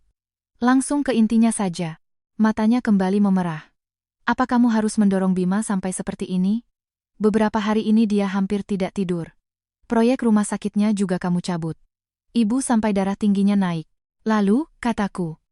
Kembalilah, katanya, suaranya sangat lembut. Anaknya juga kembali. Ibu sudah bilang, asal kamu mau menundukkan kepala, keluarga Bima tidak akan merugikanmu. Soal aku bisa pindah. Aku tertawa. Shania, kamu sedang berakting untuk siapa? Kelemahan di wajahnya berhenti sejenak. Aku meletakkan ponsel di atas meja. Di sini tidak ada Bima, tidak ada Ibu Bima. Kamu tidak perlu berpura-pura. Ia menatapku beberapa detik, tiba-tiba ikut tertawa. Tawa yang tipis, dengan sedikit kedinginan. Kak Nadia, kamu benar-benar berpikir kamu sudah menang? Aku tidak bicara. Ia menunduk mengaduk kopi. Bima sekarang hanya kaget melihatmu seperti ini. Jadi dia merasa baru, merasa bersalah. Tapi rasa bersalah bukan cinta. Aku mengangguk. Kamu benar. Ia tertegun. Aku melanjutkan. Makanya, aku tidak butuh rasa bersalahnya. Sorot mata Shania menjadi gelap. Kamu tidak butuh, tapi anakmu. Anak tetap butuh ayah kan? Sekarang kamu ganti namanya jadi Anindita, nanti kalau dia besar dan bertanya kenapa teman-temannya punya ayah tapi dia tidak, bagaimana kamu menjawabnya? Aku menatapnya. Aku akan memberitahunya, di hari kelahirannya, ayahnya memilih orang lain. Wajah Shania berubah. Aku melanjutkan. Aku juga akan memberitahunya. Ibunya tidak membencinya karena hal itu. Ibunya juga tidak, demi membuatnya punya ayah, mengirimnya kembali ke keluarga yang tidak menyambutnya. Shania meletakkan sendoknya. Kamu hanya keras kepala, Kak Nadia. Aku sangat mengenal orang sepertimu. Kamu tidak rela melepaskan Bima. Kalau kamu benar-benar rela, kamu sudah pergi dari dulu. Kenapa harus bertahan 3 tahun? Kalimat itu sangat tepat. Aku memang bertahan 3 tahun. Bukan karena aku hebat, tapi karena dulu aku tidak rela. Tidak rela dengan perasaan yang sudah kuberikan, tidak rela dengan anak yang belum lahir, tidak rela mengakui bahwa pernikahanku dari awal adalah sebuah kesalahan. Tapi orang yang sudah pernah berjalan di gerbang kematian akan mengerti, tidak rela pun tidak bisa ditukar dengan nyawa. Terima kasih sudah mengingatkanku, kataku. Aku sudah membuang waktu 3 tahun. Sudut bibir Shania menegang. Aku berdiri. Kopinya silakan dinikmati. Apa yang kamu katakan hari ini akan kuserahkan pada pengacaraku. Wajahnya akhirnya berubah. Kamu merekam? Aku menunduk menatapnya. Kamu bisa merekam video dan berpura-pura kasihan. Kenapa aku tidak bisa merekam untuk melindungi diri sendiri? Ia tiba-tiba berdiri, cangkirnya tersenggol, kopi tumpah ke seluruh meja. Dari meja sebelah, Pak Heru keluar. Dan di kejauhan, Bima berdiri di depan pintu kafe. Entah sudah berapa lama ia di sana. Wajahnya pucat pasi. Shania juga melihatnya. Air matanya langsung jatuh. Bima. Bukan seperti yang kamu dengar. Bima menatapnya, lalu menatapku. Semua yang dia katakan benar? Aku tidak menjawab. Aku hanya memasukkan alat rekam ke dalam tas. Bima, benar atau salah sudah tidak penting lagi. Yang penting adalah, aku tidak akan kembali. Bima mengejar keluar saat aku baru saja masuk ke mobil. Ia menghalangi di depan mobil, tangannya menekan kap mesin, matanya menatapku lekat-lekat. Pak Heru membunyikan klakson 2 kali, ia tidak bergerak. Aku menurunkan kaca jendela. Minggir. Suaranya serak. Nadia, kita bicara. Pengacaraku di sini. Kamu bisa bicara dengannya. Ia melirik Pak Heru, seolah akhirnya sadar bahwa aku tidak lagi memberinya kesempatan untuk penjelasan pribadi, permintaan maaf pribadi, atau bujukan pribadi. Dulu setiap kali kami bertengkar, ia akan bilang, nanti di rumah saja. Setelah di rumah, berubah menjadi perang dingin. Beberapa hari kemudian, ia membelikanku seikat bunga atau menyuruh asisten mengirim kalung, dan aku menganggap masalahnya selesai. Tapi beberapa masalah tidak pernah selesai, hanya aku yang menutupinya untuknya. Bima berdiri di tengah angin dingin, suaranya merendah. Aku tidak tahu Shania berpikir seperti itu. Aku tertawa. Kamu tidak tahu? Dia bilang melihat ibu hamil membuatnya sedih, kamu menyuruhku jarang muncul di depannya. Dia bilang kamar bayi akan membuatnya tertekan, kamu menyuruh kamar itu dikunci. Dia bilang dadanya sakit di hari aku melahirkan, kamu pergi menemaninya. Dia berkali-kali memberikan pisau padamu, dan kamu sendiri yang menusukkannya. Wajahnya pucat pasi. Shania berlari keluar dari kafe, menarik lengan bajunya. Bima, jangan dengarkan dia. Dia sekarang membenciku, tentu saja akan menyalahkan semuanya padaku. Bima tidak menoleh. Tangan Shania membeku di sana. Aku melihat adegan ini tanpa sedikit pun rasa senang. Kesadaran yang terlambat tidak bisa menyelamatkan darah yang hilang di ruang resusitasi hari itu. Juga tidak bisa menyelamatkan Kirana yang ditelantarkan di hari pertama kelahirannya. Aku menutup kaca jendela. Pak Heru memutar setir, menghindari Bima, dan melajukan mobil. Di kaca spion, Shania menangis sambil menarik-narik Bima, tapi ia hanya berdiri diam di tempat. Setelah kembali ke pusat medis, dokter mengingatkan agar aku tidak keluar lagi. Aku mulai serius memulihkan diri. Makan tepat waktu setiap hari, melakukan rehabilitasi pasca melahirkan, mencatat asupan susu dan berat badan Kirana. Hari demi hari ia tumbuh, matanya mirip denganku, tapi mulutnya mirip Bima. Saat pertama kali menyadarinya, hatiku terasa tertusuk. Tapi dengan cepat aku merasa lega. Anak bukanlah milik siapapun, ia mirip siapapun, ia tetaplah dirinya sendiri. Beberapa hari kemudian, Bima mengajukan permohonan kunjungan. Pak Heru menanyakan pendapatku. Aku terdiam lama. Atur sekali saja. Bukan karena aku lunak, tapi karena secara hukum ia memang punya hak kunjung. Semakin aku tenang dan sesuai prosedur, semakin keluarga Bima tidak punya celah untuk menyerangku. Lokasi kunjungan diatur di ruang tamu pusat medis, dipisahkan oleh kaca. Kirana digendong oleh perawat, aku duduk di sampingnya. Saat Bima masuk, langkahnya jelas terhenti. Ini pertama kalinya ia benar-benar melihat putrinya. Ia lebih gemuk dari hari kelahirannya, pipinya mulai berisi. Saat tidur, tangan kecilnya terkepal. Bima berdiri di sisi lain kaca, matanya perlahan memerah. Siapa namanya? Kirana Anindita, kataku. Jakunnya bergerak. Aku tidak setuju. Kamu bisa mengajukan keberatan ke pengadilan. Kalimat itu membuatnya terdiam. Bima menatap anak itu, suaranya serak. Bolehkah aku menggendongnya? Tidak boleh. Aku ayahnya. Aku mengangkat kepala menatapnya. Kesempatan pertamamu untuk menggendongnya sudah kamu gunakan 3 minggu yang lalu. Saat itu, ia mendorongnya kembali ke pelukan suster. Bima memejamkan mata. Nadia, hari itu aku. Jangan jelaskan, potongku. Aku tidak butuh penjelasanmu kenapa kamu meninggalkanku. Aku hanya butuh pengadilan memutuskan bagaimana kamu bisa bertemu dengannya dengan aman di masa depan. Ia menatapku, matanya dipenuhi penderitaan dan ketidakrelaan. Kamu harus sedingin ini? Aku tersenyum tipis. Saat aku tidak dingin, kalian menganggapku mudah ditindas. Ruang tamu hening. Tiba-tiba Kirana terbangun, wajah kecilnya berkerut dan mulai merengek. Perawat hendak menenangkannya. Bima di balik kaca panik. Dia kenapa? Aku mengambil alih anak itu, dengan mahir menepuk punggungnya. Ia bersandar di dadaku dan segera tenang kembali. Bima melihat adegan ini, matanya seolah tertusuk sesuatu yang tajam. Ia tidak mengerti kenapa anaknya menangis, tidak tahu berapa jam sekali ia menyusu, tidak tahu ia mudah kembung di malam hari, tidak tahu karena prematur setiap pemeriksaan harus ekstra hati-hati. Yang ia lewatkan bukan hanya beberapa hari, tapi seluruh awal pembelajaran seorang ayah. Saat kunjungan berakhir, ia tiba-tiba berkata, Nadia, aku bisa belajar. Aku memeluk Kirana dan berdiri.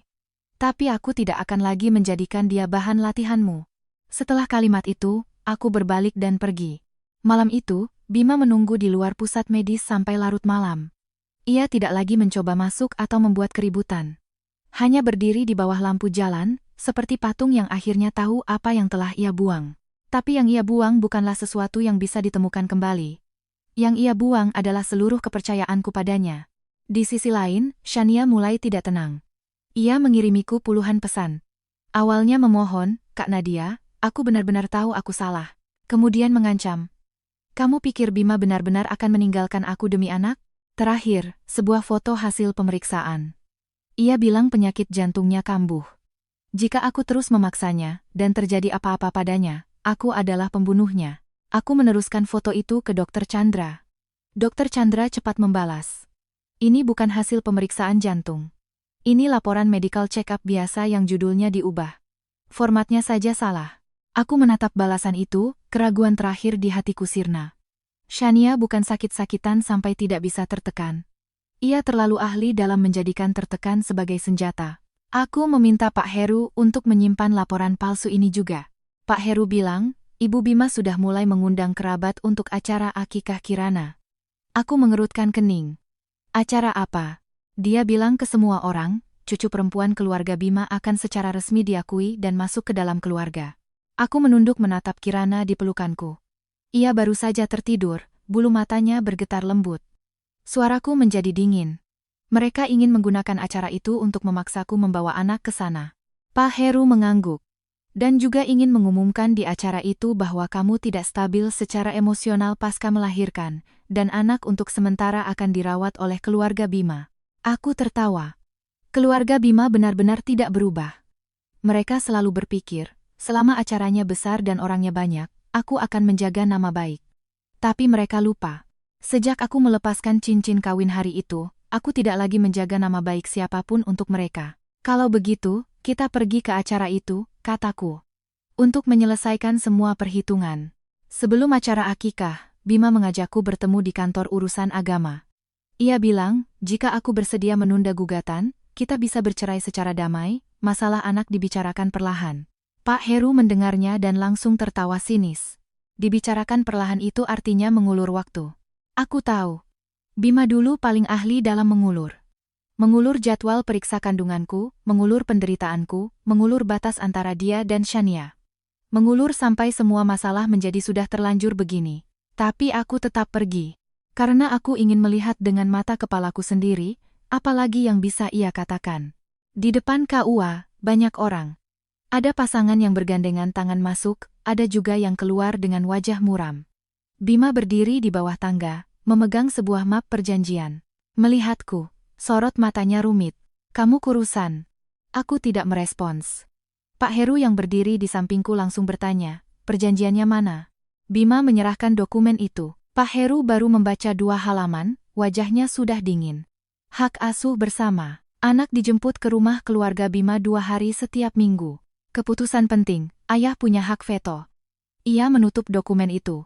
Pak Bima, Anda bukan datang untuk bercerai. Anda datang untuk merebut anak. Bima menatapku. Aku hanya ingin terlibat dalam hidupnya. Di hari pertama kelahirannya, kenapa tidak terlibat? Tanyaku. Wajahnya menegang. Aku melanjutkan. Saat kamar bayinya dibongkar, kenapa tidak terlibat? Saat surat kondisi kritis butuh tanda tangan, kenapa tidak terlibat? Saat ibumu mengadakan acara akikah dan bersiap merebut anak, kenapa kamu tidak menghentikannya? Bima menggenggam erat perjanjian itu. Aku sedang berusaha berubah. Kamu berubah atau tidak, itu urusanmu, aku menatapnya. Aku cerai atau tidak, itu urusanku. Ia terdiam lama, lalu berbisik, Nadia, apa kita harus sampai ke pengadilan? Kamu tahu kan, begitu sidang dimulai, semuanya akan terbuka. Aku tahu. Gengsi keluarga Bima. Gengsi keluarga Bima apa hubungannya denganku? Ia tertegun. Kalimat itu sepertinya lebih menyakitkan daripada tuduhan apapun. Ia terbiasa aku menjaga martabat keluarga Bima. Di pesta, aku membantu ibu Bima meluruskan keadaan. Di acara rumah sakit, aku membantunya menangkis pertanyaan. Saat Shania berulah, aku membantunya menjelaskan. Ia lupa, aku tidak terlahir untuk menjaga martabat. Aku menelan penderitaan berkali-kali baru bisa menopang martabat mereka. Sekarang, aku tidak menopangnya lagi. Ia akhirnya panik. Nadia, aku bisa membuat Shania pergi. Aku tertawa. Lihat, sampai sekarang pun kamu masih berpikir masalahnya hanya Shania.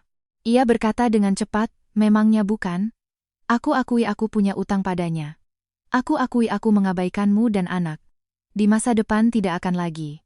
Bima Baskara, untuk pertama kalinya aku memanggil nama lengkapnya dengan tenang. Shania hanya memperbesar pilihan yang sudah ada di dalam hatimu.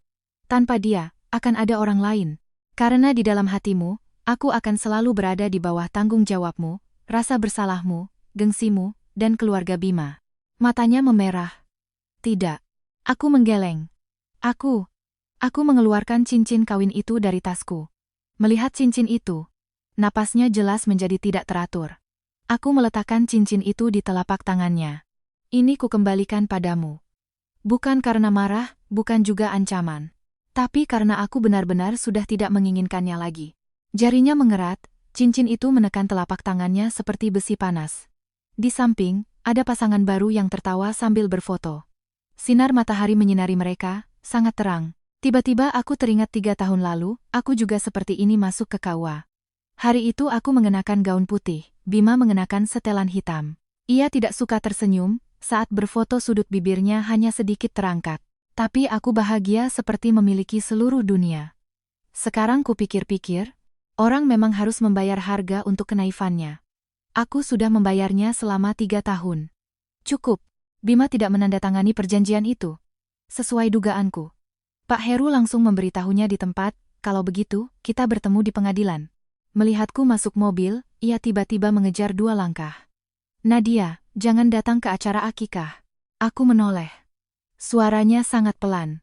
Urusan ibu, aku yang akan tangani. Kamu jangan datang untuk tersakiti. Jika kalimat ini diucapkan sebulan lebih awal, mungkin aku akan terharu. Tapi sekarang, aku hanya mendengar jangan datang, sama seperti jangan kembali hari itu. Tentu saja aku harus datang, kataku. Mereka menggunakan putriku sebagai tameng. Aku sebagai ibunya. Bagaimana bisa tidak hadir? Wajahnya memucat. Hari acara akikah, rumah tua keluarga Bima lebih ramai dari acara makan malam keluarga sebelumnya. Balon merah, kue akikah, dinding foto bayi, semuanya sudah disiapkan. Ironisnya, di dinding foto itu tidak ada wajah Kirana yang jelas. Hanya beberapa foto buram hasil curian dari ponsel Bima, saat kunjungan, dicetak besar-besar dengan tulisan putri kecil keluarga Baskara. Saat aku tiba di pintu, aku mendengar tawa di dalam. Anaknya mana? Kok belum digendong keluar? Dengar-dengar menantunya ada sedikit masalah pasca melahirkan. Keluarga Baskara sedang menjemputnya kembali. Nona Shania juga datang, ya. Sayang sekali dia dan Bima. Aku mendorong pintu masuk. Semua suara berhenti seketika. Aku mengenakan gaun panjang hitam, dengan mantel abu-abu terang. Tubuhku masih lemah, jalanku tidak cepat, tapi setiap langkah sangat mantap. Pak Heru dan 2 asistennya mengikutiku. Ibu Bima berdiri di atas panggung kecil, masih memegang mikrofon. Melihatku, wajahnya berubah. Kamu datang untuk apa? Anaknya mana? Anaknya tidak akan datang, kataku. Di bawah panggung seketika terjadi perbincangan. Ibu Bima memaksakan senyum. Nadia, kamu masih marah-marah? Hari ini akikah anakmu. Jangan membuat para tetua tertawa. Aku menatap tulisan putri kecil keluarga Baskara di layar besar. Siapa yang mengizinkan kalian menggunakan putriku untuk mengadakan acara? Wajah Ibu Bima menegang. Shania duduk di barisan pertama, hari ini mengenakan gaun merah muda pucat, seperti setengah tuan rumah. Ia berdiri dengan lembut. Kak Nadia, ibu juga ingin anak mendapatkan doa restu. Aku menatapnya. Bukankah kamu akan tertekan melihat anak? Kenapa hari ini tidak tertekan? Seseorang di bawah panggung tertawa kecil, lalu cepat-cepat menahannya. Wajah Shania memutih. Bima turun dari lantai atas. Melihat pemandangan ini, ia segera berjalan cepat. Nadia, kita bicara di luar. Tidak perlu, kataku. Aku mengambil map dari tangan Pak Heru. Hari ini semua orang berkumpul, pas sekali untuk menjelaskan semuanya. Ibu Bima turun dari panggung, ingin merebut dokumen di tanganku. Pak Heru menghalanginya, suaranya tenang. Ibu Ratna, mohon jaga sikap. Ibu Bima merendahkan suaranya, menggeram. Nadia Anindita, beraninya kamu membuat keributan di sini. Aku akan membuatmu tidak bisa lagi masuk ke pintu keluarga Bima. Aku menatapnya, terima kasih. Aku memang tidak mau masuk lagi. Para kerabat di bawah panggung mendengar dengan jelas. Ada yang batuk karena canggung. Bima mengulurkan tangan ingin menarikku, tapi aku menghindar. Jangan sentuh aku. Tangannya membeku di udara. Aku naik ke atas panggung. Wajah Ibu Bima pucat pasi, ia mematikan mikrofon. Asisten di belakang Pak Heru sudah menghubungkan proyektor. Layar besar berkedip, foto pertama muncul, 6 lembar surat kondisi kritis. Di bawah panggung seketika hening. Aku mengambil mikrofon.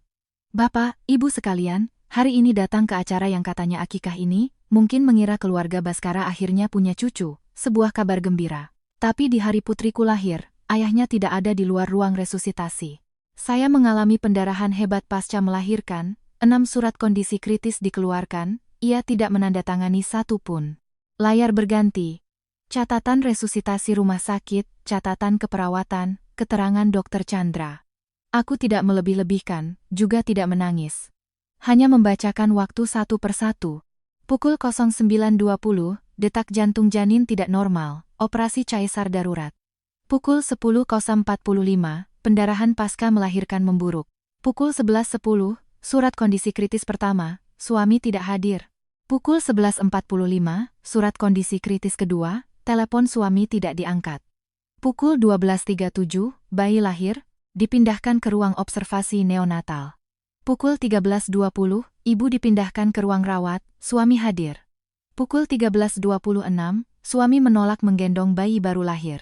Pukul 13.30, suami meminta ibu membawa bayi ke luar negeri dan jangan kembali. Setiap waktu disebutkan, ekspresi di bawah panggung menjadi semakin buruk. Ibu Bima akhirnya tidak tahan dan berteriak, "Cukup. Ini urusan pribadi keluarga kami." Aku menatapnya. "Saat Anda menggunakan putriku untuk mengadakan acara, kenapa tidak bilang ini urusan pribadi?" Layar berganti lagi. Pesan teks Bima muncul. "Yakin. Jangan sampai Shania tertekan lagi." Kalimat ini diperbesar di layar. Di bawah panggung terdengar gumaman. Keterlaluan sekali. Istrinya baru selesai resusitasi. Shania itu siapa? Shania. Wajah Shania pucat pasi, ia berpegangan pada kursi, seolah akan pingsan. Ia ingin pingsan lagi. Tapi kali ini, tidak ada yang langsung menolongnya. Bima berdiri di bawah panggung, menatap lekat barisan kata itu, seolah baru pertama kali menyadari betapa kejamnya kalimat itu. Aku melanjutkan, keluarga Bima hari ini bilang mau mengakui keturunan. Tapi sebelum putriku lahir, kamar bayinya sudah dibongkar, diubah menjadi ruang santai Shania. Di layar muncul foto kamar bayi, puing-puing ranjang, kardus lonceng angin, pakaian Shania. Bima memejamkan mata. Ibu Bima masih ingin membela, itu kan hanya sementara. Lalu ini? Aku memotongnya. Pak Heru menyerahkan dokumen kedua. Selama 3 tahun pernikahan, keluarga Baskara dengan alasan perputaran modal keluarga, perawatan Shania, modal proyek Bima, dan lain-lain, telah mengambil total 8 miliar rupiah dari rekening pribadi saya, dan dividen yayasan ibu saya. Di antaranya, 4,5 miliar yang tercatat jelas sebagai pinjaman akan saya tagih kembali secara hukum. Di bawah panggung benar-benar gempar. Bukannya Nadia hidup dari keluarga Baskara? Ternyata dia yang terus-terusan mengeluarkan uang? Biaya perawatan Shania juga darinya? Shania akhirnya tidak tahan lagi. "Kak Nadia, soal uang aku tidak tahu. Ibu bilang itu semua dari Bima, aku kira." "Kamu kira apa?" Aku menatapnya. "Kira tinggal di rumahku, memakai uangku, merayu suamiku, lalu mengusir anakku, semuanya tidak perlu bayar harga?" Air matanya jatuh. "Aku tidak mengusir anakmu." Pak Heru memutar sebuah rekaman suara Shania dari kafe hari itu. "Anak tetap butuh ayah kan? Sekarang kamu ganti namanya jadi Anindita, nanti kalau dia besar dan bertanya kenapa teman-temannya punya ayah tapi dia tidak, bagaimana kamu menjawabnya?" Lalu rekaman lain, pesan suaranya. "Kalau aku benar-benar kenapa-kenapa, Bima tidak akan memaafkanmu." Kemudian keterangan Dr. Chandra tentang laporan medis palsu. Di layar tertulis dengan jelas. Format laporan tidak sesuai, bukan dokumen diagnosis penyakit jantung. Wajah Shania berubah dari putih menjadi hijau. Ia tidak bisa menangis lagi. Bima menatapnya, suaranya bergetar.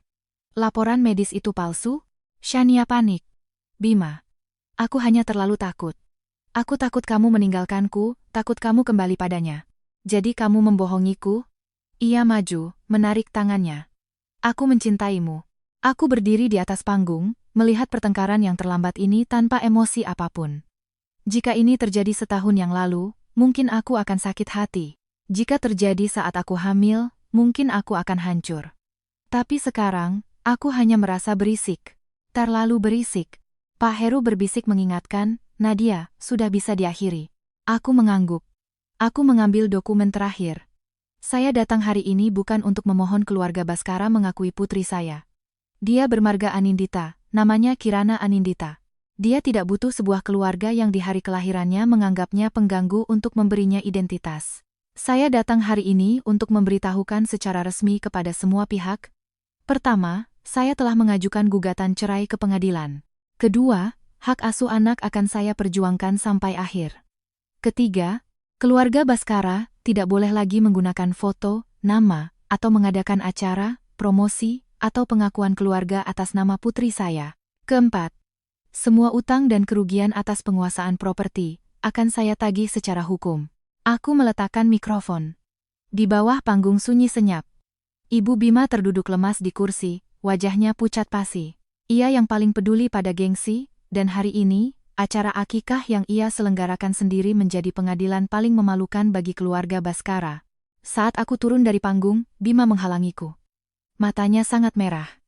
Nadia, aku salah. 4 kata ini, aku menunggunya selama 3 tahun. Tapi saat benar-benar mendengarnya, aku hanya merasa sangat ringan. Saking ringannya, tidak bisa menampung darah yang telah kucurahkan, juga tidak bisa menampung tangis Kirana di hari pertama kelahirannya. Aku menatapnya. Kamu bukan salah. Kamu hanya sadar bahwa aku benar-benar pergi. Wajahnya seolah kehilangan semua warna. Aku melewatinya dan berjalan keluar.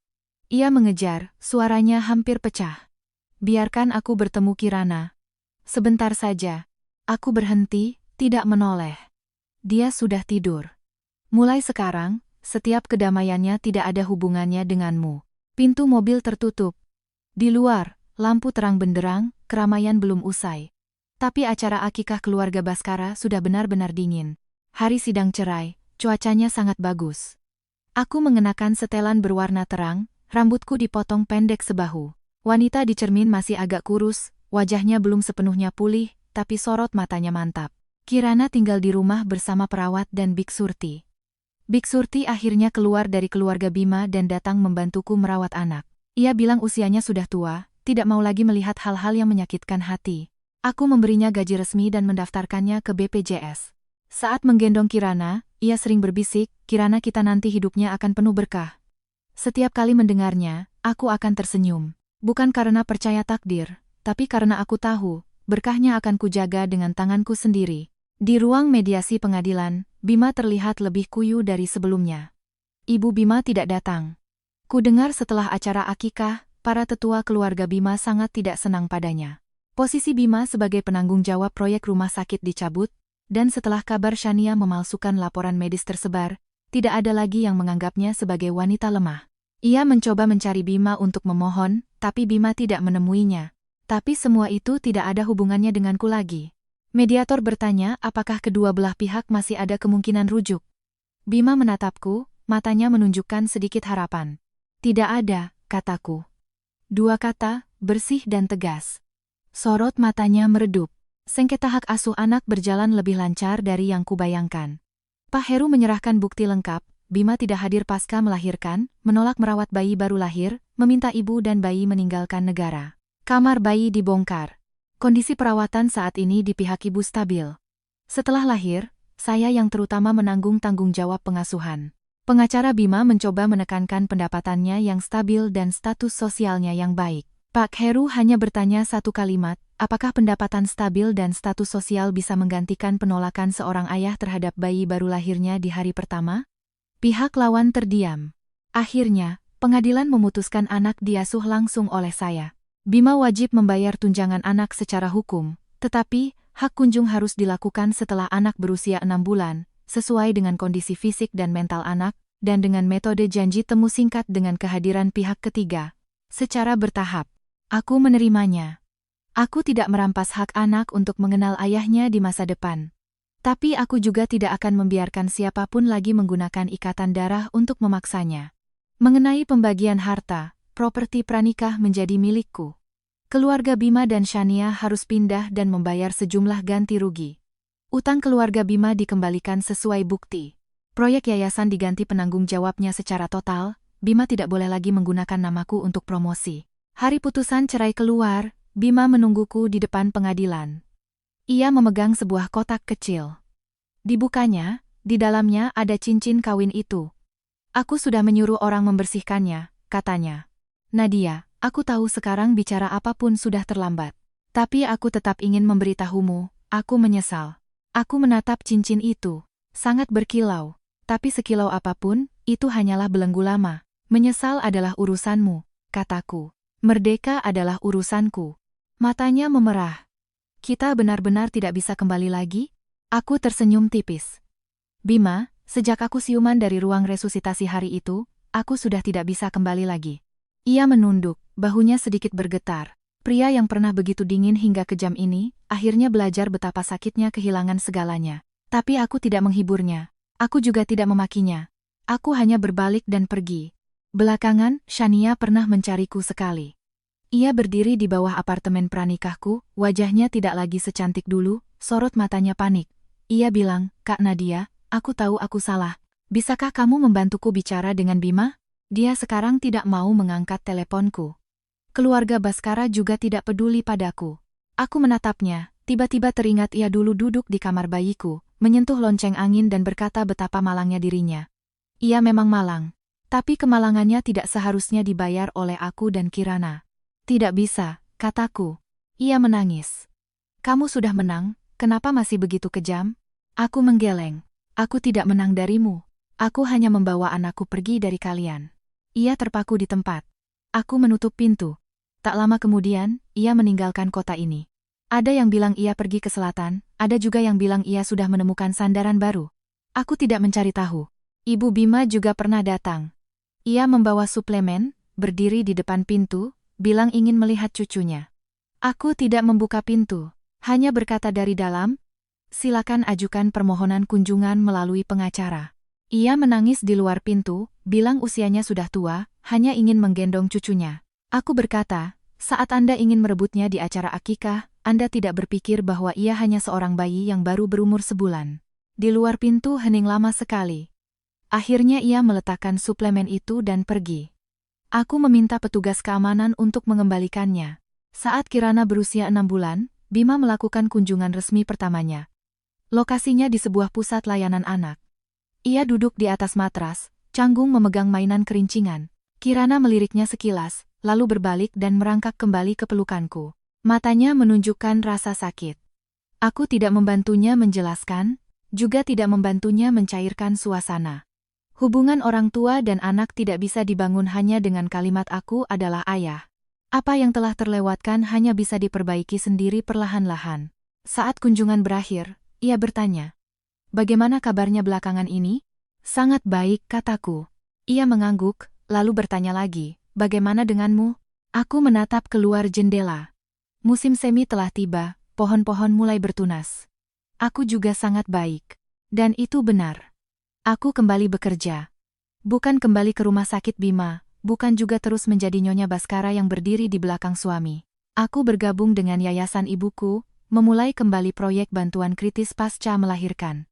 Proyek itu kuubah namanya menjadi Rencana Kirana, khusus membantu ibu-ibu dengan pendarahan hebat pasca melahirkan dan ibu baru yang kekurangan dukungan keluarga. Saat pertama kali memberikan seminar di rumah sakit, Dr. Chandra juga ada di sana. Melihatku di atas panggung, matanya sedikit memerah. Aku berkata, seorang ibu bukan alat dalam keluarga, bukan wadah bagi anak, bukan juga korban emosi siapapun. Mereka pertama-tama adalah manusia. Mereka harus hidup. Di antara hadirin, banyak ibu muda mendengarkan dengan tenang. Seorang gadis yang menggendong bayi menangis. Setelah seminar selesai, ia memegang tanganku dan berkata, terima kasih. Aku hampir mengira aku yang terlalu berlebihan. Aku menggenggam tangannya. Tidak berlebihan. Sakit ya sakit. Sedih ya sedih. Bahaya ya bahaya. Tidak ada ketidaksabaran siapapun yang lebih penting dari nyawamu. Hari itu, saat pulang, Kirana baru belajar berdiri berpegangan pada sofa. Melihatku, ia menyeringai, menunjukkan 2 gigi kecilnya. Aku berjongkok dan merentangkan tangan. Ia terhuyung-huyung dan jatuh ke pelukanku. Biksurti di samping tertawa. Kirana hari ini hebat sekali, sudah berdiri berkali-kali. Aku memeluknya, hatiku terasa begitu hangat.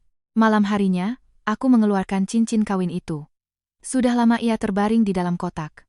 Aku tidak membuangnya, juga tidak menyimpannya sebagai kenang-kenangan. Aku mencari seorang pengrajin, meleburnya, dan membuatnya menjadi sebuah liontin kecil berbentuk simbol keselamatan. Bukan untuk dipakai Kirana. Ia tidak perlu menanggung beban pernikahanku itu. Aku meletakkan liontin itu di laci terdalam, bersama dengan salinan surat kondisi kritis, akta kelahiran pertama, dan tanda terima, saat aku mengajukan gugatan cerai. Itu adalah masa laluku. Pernah sakit, pernah berdarah, dan berhasil selamat. Di hari ulang tahun pertama Kirana, aku tidak mengadakan pesta besar. Hanya mengundang Pak Heru, Dr. Chandra, Suster Wulan, Biksurti, dan beberapa teman yang benar-benar membantuku. Di atas kue kecil tertulis 4 kata, Kirana Anindita, selalu damai. Kirana mengambil krim dengan tangannya, mengoleskannya ke wajahnya sendiri, tertawa sampai matanya menyipit. Aku memfotonya. Di dalam foto itu, tidak ada latar belakang keluarga Baskara, tidak ada ucapan selamat palsu, tidak ada siapapun yang memaksanya mengakui leluhur. Hanya ada sinar matahari, kue, tawa, dan tanganku yang memeluknya dengan erat. Malam harinya, Bima mengirim sebuah pesan. Selamat ulang tahun, Kirana. Aku membacanya beberapa detik, tidak membalas. Bukan karena benci. Tapi karena beberapa pintu, setelah tertutup, tidak perlu lagi dibuka jendelanya. Angin di luar sangat lembut. Kirana tidur di ranjang kecilnya, napasnya teratur. Dinding kamarnya berwarna krem muda.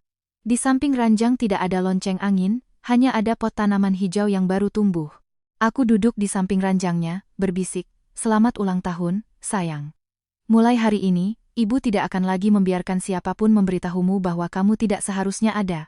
Kehadiranmu di dunia ini adalah pilihan paling berani yang pernah ibu buat." Epilog.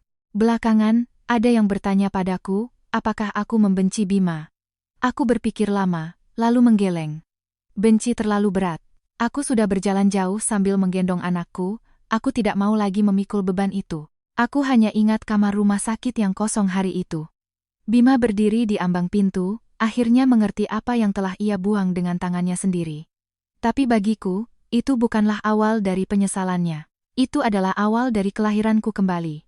Aku kembali dari gerbang kematian bukan untuk terus menjadi istri seseorang, menantu seseorang, atau menjadi simbol pengertian dan pengalah.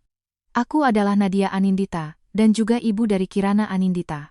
Aku pernah melepaskan cincin kawinku di kamar terdingin, dan juga memeluk erat putriku di bawah sinar matahari terhangat. Sejak saat itu, aku tidak lagi menunggu siapapun untuk kembali. Aku hanya membawanya, melangkah maju.